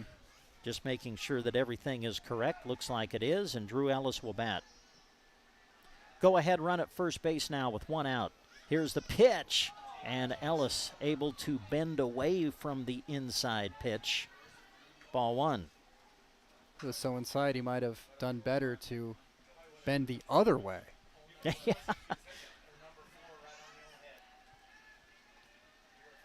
Sattler delivers 1-0 pitch, swing and a miss, and the count goes to 1-1. Waiting on deck is Tate Thornton, who's had a great day today at the plate. He's 3 for 4, and he waits on deck.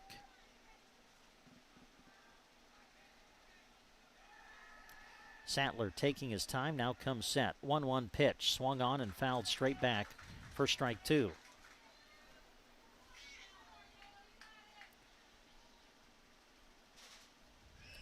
We are in the 8th, top of the 8th. Even though Broken Bow playing on their home field, they are the visiting team today. So we're in the top of the inning. Tie game at 5. Go ahead run at first base. Chaplin running, and Ellis lines it into the glove of the third baseman. They're going to double up Chaplin, and that is the end of the inning. Chaplin was running with the pitch. Ellis hit it right on the numbers, but right to the third baseman rakes. Catches it in the air, throws to first, doubles up the runner, and just like that, Broken Bow is done in the top of the 8th inning. So we go to the bottom of the 8th. It's a tie game. We're back with more after this.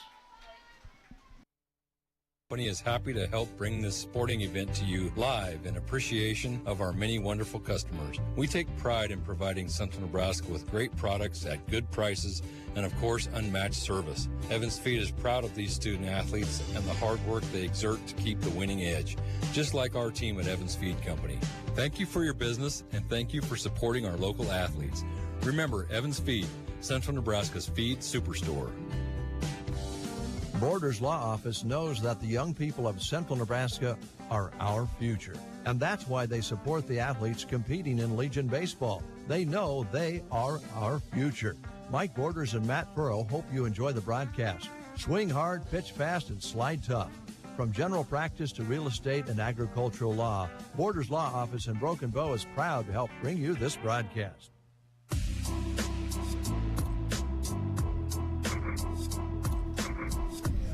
And we come back to Paul Brown Field here in Broken Bow. Brent Apperson now with Grant Winter as we take you through extra innings of this elimination game. We are in the bottom of the 8th inning now. Game remains tied at 5. Coy Wardeen remains on the mound for Broken Bow. Has thrown 25 pitches up to this point. Again, if he stays at 30 or under, he could come back the next day. So these next 5 pitches will tell us what the decision is in the minds of the Broken Bow coaching staff as far as Coy Wardeen pitching tonight goes. Stepping in, Trip Rail to lead things off in the bottom of the 8th inning for McCook. Wardeen delivers the pitch, and it's low for ball 1. Rail to be followed by Lee Davidson, and then, well, I've got Espen Hall down, but I'm not sure if it will be him or not. We'll wait and see. Here's Wardeen, the pitch. Comes in on the fist, swinging is Rail, and he fouls it off for strike 1.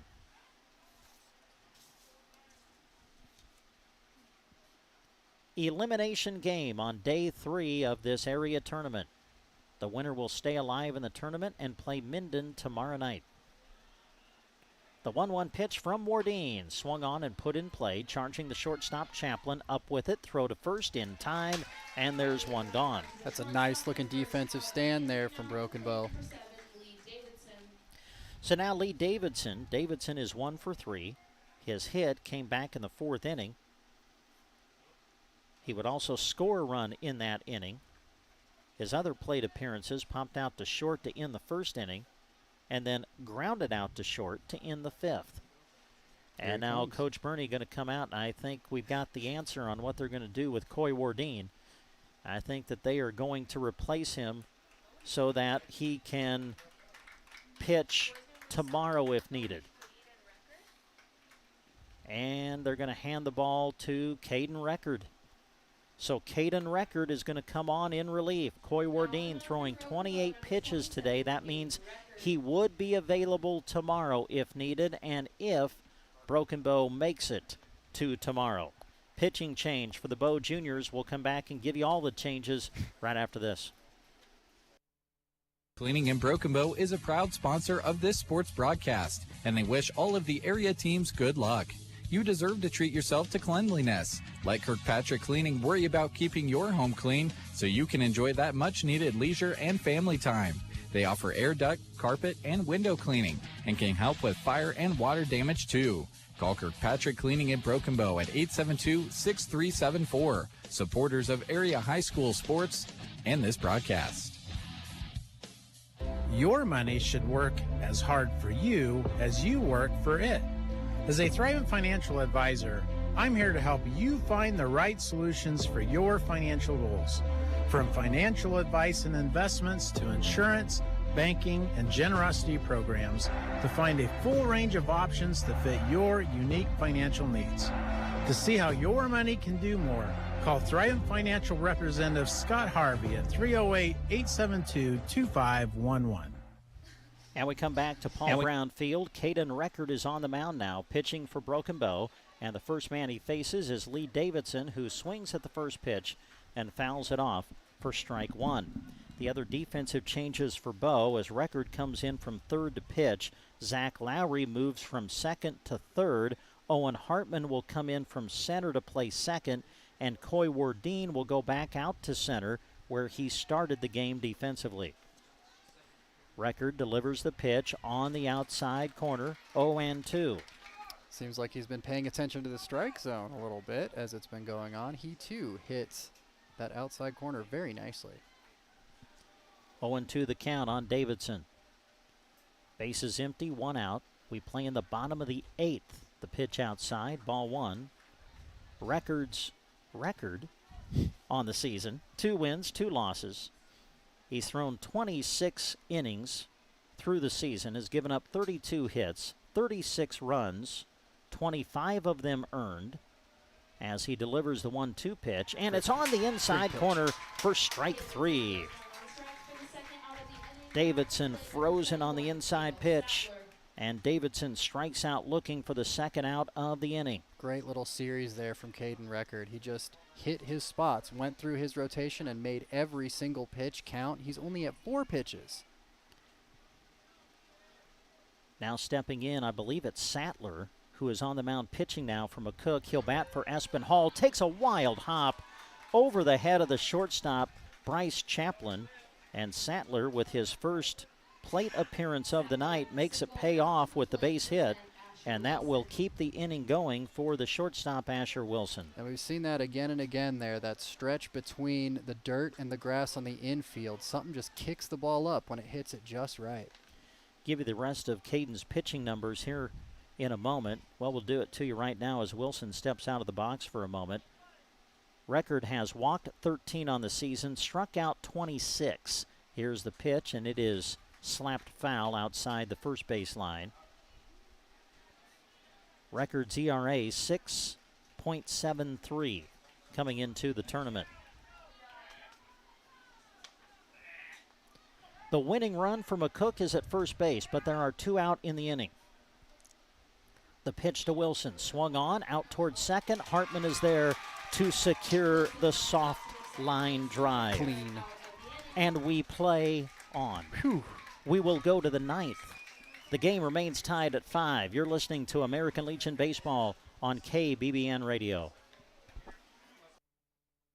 Has what you're looking for when it comes to your search for a new vehicle. High inventory. That's right. The Gateway Motors lots have cars, trucks, and SUVs ready for you to check out. You name it, they've got it. They have more vehicles on their lot than a lot of places, which is exciting because they can easily find the right one for you. Don't forget, new and pre-owned vehicles with less than 100,000 miles come with warranty forever. Go see your friends at Gateway Motors in Broken Bow, home of warranty forever. Holy smokes. Did you hear that, Christy? My stomach is talking. Well, you better feed it then. This might be time for me to try some pizza at Legends in Broken Bow. I heard they have a great variety. Don't they have that one that has Dorothy Lynch on it? Yeah, I think it has tri-tip steak on it too. It's called the Nebraska pizza. I'm going for the Jamaican chicken though. I just looked it up. Pizzas are $3.30 to $6.30 Wednesday to Sunday. And I'll wash it all down with happy hour, 250 Wells, wines, and Busch Light drafts. Broken Bow Legends Neighborhood Grill on the square. We've got spirit, yes we do. We've got spirit, how about you? Here at Nebraska State Bank, we've got school spirit. Introducing mascot debit cards from Nebraska State Bank. Now you can go to your local NSB branch and request a new debit card for your favorite high school team. The Broken Bow Indians, South Loop Bobcats, and Silvermere debit cards are available by instant issue. You'll only pay $10, and the entire amount will be passed along to your school. It's a win-win situation, right? Take your school pride to the next level at Nebraska State Bank and Trust. Member FDIC. The Grocery Cart is proud to bring you this sports broadcast. The case is always full of delicious food you can have right away, or talk to the staff about your upcoming event and they'll make food for you. There's a wide selection of salads, and don't forget Chester's chicken buckets and strips. If the occasion calls for a cake, you can have it decorated how you'd like. Call the GK Deli at 872-2206 or stop by inside the Grocery Cart in Broken Bow.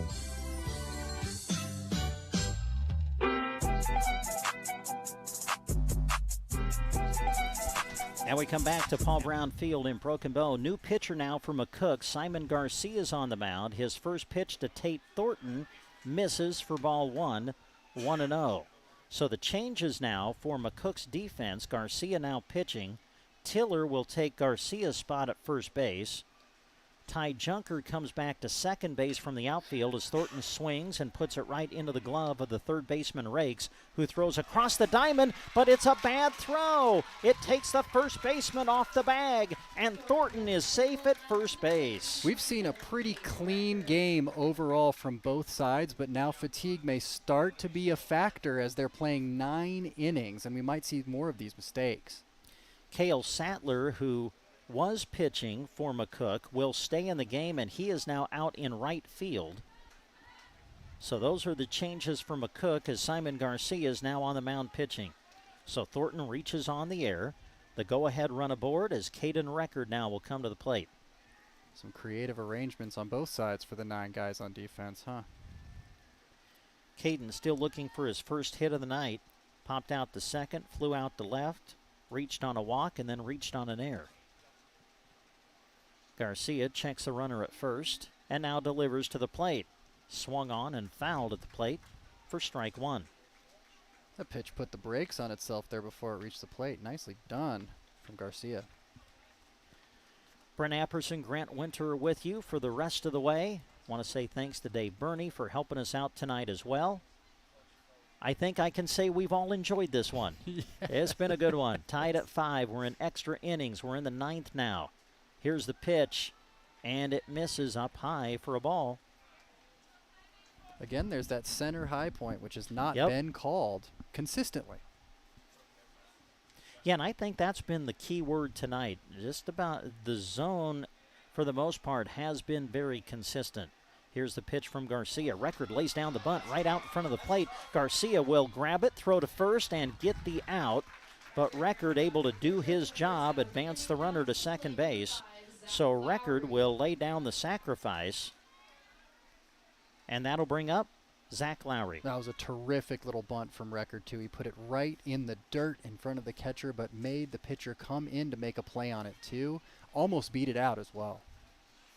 So Broken Bow going through the bottom third of their order now. Zach Lowry will hit. Lowry had a huge hit back in that 7th inning.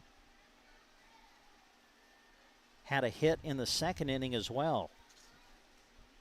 So Zach is 2 for 4 today. The first pitch to him is outside, maybe a little low too, ball 1. You could see him there think about it because he knows that that zone is extended outside so far that he might have to consider swinging at that, but held up because it was away or low. Time called by the home plate umpire for a moment. Now Lowry back into the batter's box, and we're ready to go. Here's the 1-0 pitch, and it's outside, ball 2. Same spot as the last one. But this time, Lowry saw it beforehand, did not even think about swinging. Tate Thornton representing the go-ahead run for Broken Bow as we play in the 9th inning. There is one out. Here's the pitch to Lowry, and that misses for ball 3. I think that one just tailed away a little bit and died on the end and couldn't quite find that high outside corner. Waiting on deck for Broken Bow, Isaac O'Brien. Then it would be back to the top of the order. That pitch misses outside, and a 4-pitch walk surrendered to Zach Lowry. So runners at first and second for Isaac O'Brien. Isaac is 1 for 4 today. His hit came in the 2nd inning. Since then, he's struck out, flown to right, and flown to center. It's that bottom part of the order then that's getting them through this. Here's a pitch. In on the fists, and O'Brien fouls it off for strike 1. Runners at first and second, 1 out. Game is tied at 5. We play in the top of the 9th inning. Extra innings in this elimination game at the area tournament. Pitch from Garcia. That's outside. And the count evens at a ball and a strike. Garcia right now is having a tough time pulling that ball in over the plate or even on that outside strike zone. Garcia comes set, delivers to the plate, popped him up. Who's going to call for it? Second baseman is there, and Junkin, he cannot make the play. It goes out of his glove. Now they got a force at second, and now you've got a runner caught between first and second, but here comes Thornton. Thornton is going to come in, and I think he scored before the tag was made. The run should count, and Broken Bow somehow in that mess, I think, generated a run. Yeah. Okay, so the infield fly was not called, right? No infield fly rule was called. I think that the McCook coach might be coming out and maybe asking why it was not, but they never called the infield fly. The second baseman did not make the catch on the pop-out, so then they got the force play at second, and then O'Brien was caught in a rundown between first and second, but what that allowed was Thornton to come in and score. He scored before the out was recorded, so count the run. Now the question is how many outs are in the inning. Mm-hmm. I mean, did they, I mean, if O'Brien is out, I think they tagged him out. The inning is over. Yeah. But the key is the run is going to count. Well, I tell you what, I thought that the Gothenburg game presented things that were hard to describe, and now you have that happening. My goodness. Bottom line is Broken Bow somehow scored a run out of all of that, and they've got the lead as we go to the bottom of the 9th after this. Forget that you can have convenient mobile banking services from Custer Federal State Bank right in your pocket all throughout the summer. Have you heard about Kasasa? The concept is simple. Monthly rewards, no monthly fees. Get cash back for using your debit card, earn a high rate of return on your balance, and more. Qualifications may apply. Their courteous and experienced staff always welcome you to come through their doors. Custer Federal State Bank, member FDIC. Ag producers, now's the time for warm season soil builder cover crop mixes from AeroSeed. There are several mixes to provide additional grazing, hay, and forage resources while building your soil. Choose from a standard mix for cover cropping and grazing, a midsummer grazing blend, multi-cut hay mix, a summer plant for winter grazing mix, or warm season silage blend. Log on to aeroseed.com or visit with your local AeroSeed dealer to learn more about these summer soil builder mixes for grazing, hay, and silage.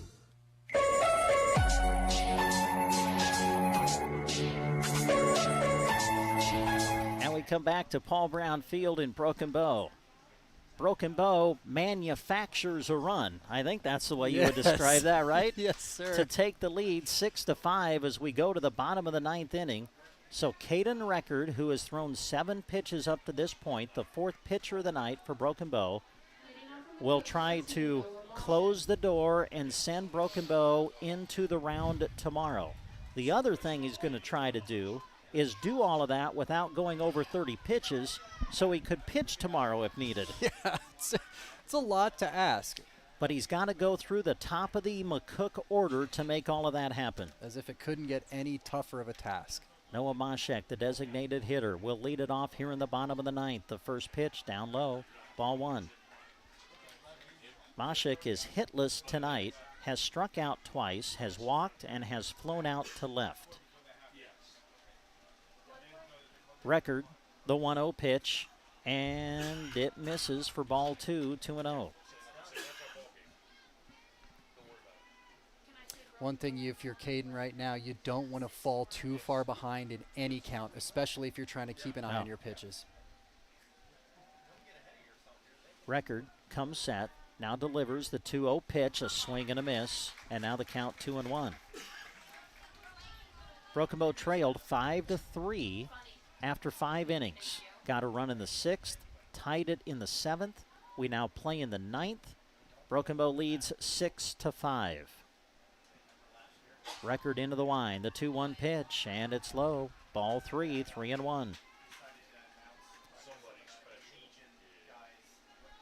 Moshek followed by Junker, then Tiller, and then it would be Cooper Rakes.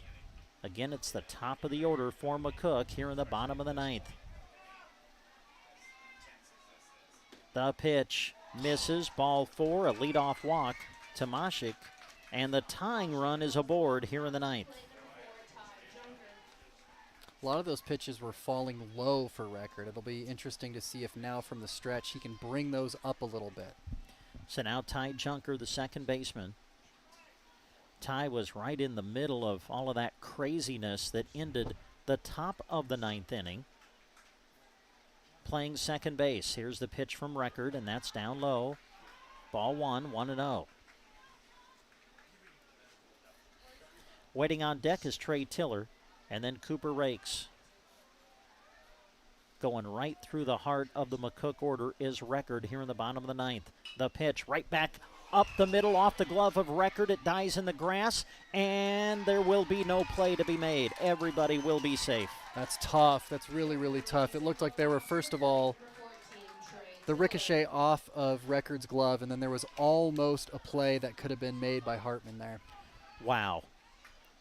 This game can be a game of inches, can it? Ooh. I mean, that was a hot shot right back up the middle. Junker hit it well. Yeah. Right back up the middle. Record got a glove on it. If he snags that, I don't know where Moshek was. You may have doubled up him at first, but it goes off the glove of Record. There was no play to be made. It'll go as an infield hit, and now Trey Tiller will come to bat with the tying run at second and the winning run at first with nobody out here in the bottom of the 9th inning. Now your defense really needs to clamp down. Record delivers the pitch, laying down the bunt. Tiller, it'll go foul for strike 1. McCook now, of course, not trying to do anything overly fancy. They want their runner on third. They'll sacrifice the out because they have 2 to give. Tiller is 1 for 4 tonight. Popped out to second, struck out, singled in the 4th. Last time up, flew out to center. 2 on, nobody out. Bottom of the 9th inning. Broken Bow trying to protect a 1-run lead. Record delivers to the plate. Tiller shows bunt, pulls it back, throw down to third, and the runner is going to hustle back to second base. Heads up play there from Denson, though, to see that there was the runner was caught in no man's land between second and third and get the ball quickly down to third to drive him back. 1 ball, 1 strike the count on Trey Tiller, who's having a conversation with the home plate umpire.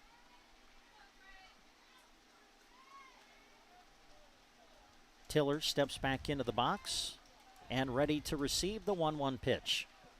Record comes set.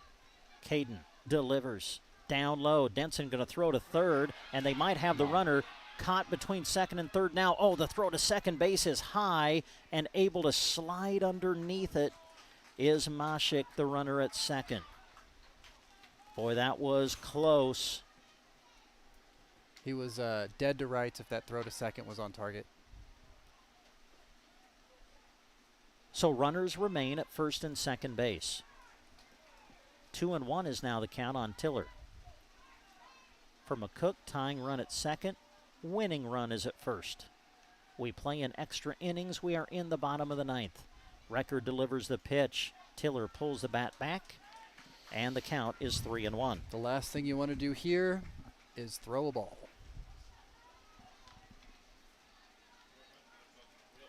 3 balls, 1 strike to Tiller. Caden Record comes set, checks the runner at second, now throws there, and the runner back in time.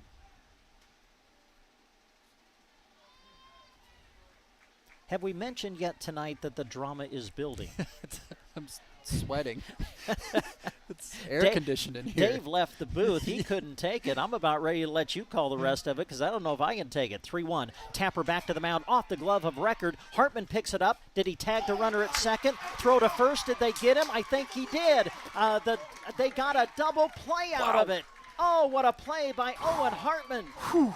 The ball was hit up the middle. It glanced off the glove of Record. Hartman picked it up, tagged out the runner, still had time to throw out Tiller at first. On the play, the runner goes to third, but there are now 2 out in the inning. Amazing. You think Hartman had a little bit of a chip on his shoulder from that little bit of a mistake earlier in the inning? He made up for it right there. Incredible play.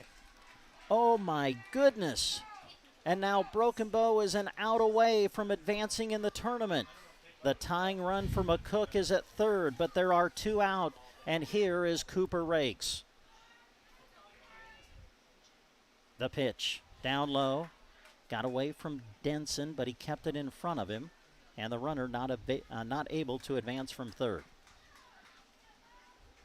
Man, you put the Gothenburg game together with this game, and the craziness of 2 of the 3 Broken Bow games we've called during this tournament has just been off the charts. 1-0 the count on the batter, Cooper Rakes. Record delivers to the plate, swung on and lifted out toward right. Right fielder drifting back. O'Brien there, he squeezes it, and Broken Bow will play tomorrow. Unbelievable. Broken Bow comes back from a 5-3 deficit. They got a run in the 6th. They tied it in the 7th. They send it to extra innings. They get a run in the 9th. And somehow they hang on and win it. 6-5 is going to be your final. Great effort by McCook. A great game in this elimination contest of the area tournament. But it's Broken Bow who will move on. Wow. So Broken Bow will play tomorrow night in another elimination game against Minden. Meanwhile, Holdridge, who won earlier today, is just sitting back waiting to see who they might play on Tuesday. Wow. We will come back and try to wrap this thing up for you right after these words. Perfection on is our vehicles. You want something that gets you to where you're going comfortably while looking great. Whether storm damage, deer damage, or insurance claim, take your ride to Rod's Body and Paint Broken Bow. They're the collision specialist. You should call 308-872-5346. Offering over 42 years of experience, they'll get you back on the road quickly without sacrificing quality. From dings and dents to full replacement and auto glass repair. Rod's Body and Paint, West Highway 2, Broken Bow. Did you just finish your big landscaping project but unable to stand up straight to enjoy it? Team Physical Therapy can help. Call 872-5111. Did you slide into second but unable to make it home due to a sprained ankle or pulled muscle? Call your movement rehabilitation specialist at 872-5111 in Broken Bow or any of our locations in Gothenburg, Burwell, Kearney, Callaway, or check us out on the web at myteampt.com, 872-5111. The student athletes you're cheering on during this broadcast practice and study in order to get their competition and schoolwork done right. At Trotter Service, they do the same, except with your vehicle repairs. Whether you need a new battery, brake work, and alignment, tires, wheels, or an overhaul, trust their auto repair specialists to tackle the job. Don't forget bulk oil and fuel delivery and on-the-farm tire truck service too. Proud to help bring you this broadcast, Trotter Service in Broken Bow. You may have noticed some extra movement and trucks around Mead Lumber in Broken Bow recently. They have some construction going on right now, but don't worry, they're open and invite you through their east or north doors. Right now is the perfect time to discuss your decking and shingle projects. Or for that missing tool or hardware you need for your project, browse the retail area with a great stock on hand. Mead Lumber on Highway 2 in Broken Bow, open and excited to see you. Now we come back to Paul Brown Field here in Broken Bow. It's gone final. We went to extra innings tonight to find out who would continue their season. The answer is Broken Bow. They defeat McCook in a thriller 6-5, winning it in the bottom of the ninth inning. Brent Apperson back with Grant Winter. My goodness, what a game it turned out to be. We went to extra innings, and again, the ninth inning, just craziness. When, first off, you think about how Broken Bow scored the go-ahead run in the ninth inning. I can't even remember how they did it, to be honest with you. The bottom line is they got caught in the batter at the plate popped it up. Yeah, right. The right. McCook second baseman, Junker, could not make the play, so he didn't catch the ball. The infield fly was not called, so when he dropped the ball, there was a force play at second base for what I believe was then the second out. Then the batter who hit the ball gets caught in a rundown between first and second. While all of that is going on, Tate Thornton is coming around third base. He scored before the tag was made of the runner between first and second. That was the third out of the inning, but Thornton scored before that out occurred, which means the run counted. So Broken Bow leads 6-5. Then we go to the bottom of the ninth inning. McCook gets the first two runners aboard. They're in great shape. And then you have a hot shot hit back to the pitcher. Caden Record made a good effort at it, got his glove on it, deflected the ball, ends up in the hands of Owen Hartman. He tags the runner trying to go to second. He throws to first, gets the double play. That sets up a fly ball to right field that ended up ending the game. My mind is almost mush with what happened in the final inning. But the bottom line is, Grant, Broken Bow finds a way to win the game, and they will move on and play tomorrow. Here's the line score for you. Broken Bow, 6 runs, 8 hits. Here's the key stat, folks. No errors.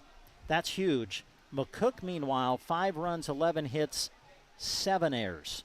So Broken Bow wins it 6-5, and they will continue to play as they will take on Minden tomorrow night. That'll be another elimination game. Of course, Broken Bow and Minden have met already in the tournament. They played last night. Minden won that 9-5. And I know for the coaches now, Grant, they're going back and they're starting to add up, all right, how many pitches did this guy throw? Who's available for me tomorrow? Who can I maybe keep available for Tuesday if I can get there?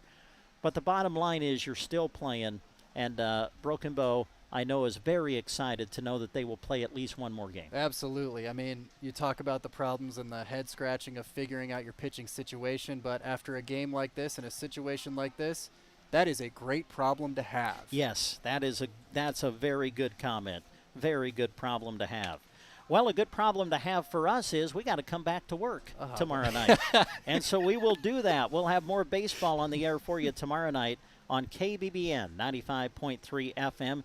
Game time is showing 6 o'clock tomorrow night as Minden will play Broken Bow. The winner of that game will then advance to the championship where they will take on Holdridge. And, of course, whoever wins that game between Broken Bow and Minden, the task then in front of them would be they would have to beat Holdridge twice to win the tournament championship. Holdridge has not been defeated in the tournament yet. They are just one win away from claiming the title. But it all will continue tomorrow. Another loser's bracket or elimination bracket game between Minden and Broken Bow. Game time at 6. You can hear it live on KBBN 95.3 FM and KBBN.com. Don't forget, we'll continue to have the live video stream as well, which you can access through SandhillsExpress.com. As we wrap it up, I want to say thanks again to all of the sponsors that made the broadcast possible tonight. Thanks to Universal Insurance, Power Solutions, Evans Feed, Borders Law, Kirkpatrick Cleaning, Thrivent Financial, Scott Harvey, your local representative, Gateway Motors, Broken Bow Legends, Neighborhood Grill, Our radio broadcast also brought to you in part by the Nebraska State Bank, Rod's Body and Paint, Arrow Seed, Shelter Insurance, Custer Federal State Bank, Grocery Cart, Squire Septic Service of Myrna, Agland ATV, Mead Lumber, Team Physical Therapy, Geared for Sports, Bruning Bank, Sargent Irrigation, Melham Medical Center, Trotter Service, and A to Z Lawn Pro. Also, thanks again to our video sponsors, which included Custer Federal State Bank, Meat Lumber, Grocery Cart, Agland ATV, Colligan, Shelter Insurance, Team Physical Therapy, Broken Bow Legends, Neighborhood Grill, Pony Express Chevrolet of Gothenburg and Minden, Nebraska State Bank Agra Affiliates, and Sargent Pipe. Again, more baseball tomorrow night. Broken Bow and Minden in the elimination bracket of this area tournament. The winner of that game will play for the championship on Tuesday. Until tomorrow night, for Dave Burney, for Grant Winter, for all the sponsors that made the broadcast possible, I'm Brent Apperson. Thanks for listening, everybody. To our coverage of high school sport. We hope you enjoyed the broadcast. Also, a special word of thanks goes out to our sponsors who make our coverage possible. You too can thank those businesses by allowing them to be a service to you. Join us again next time for our continuing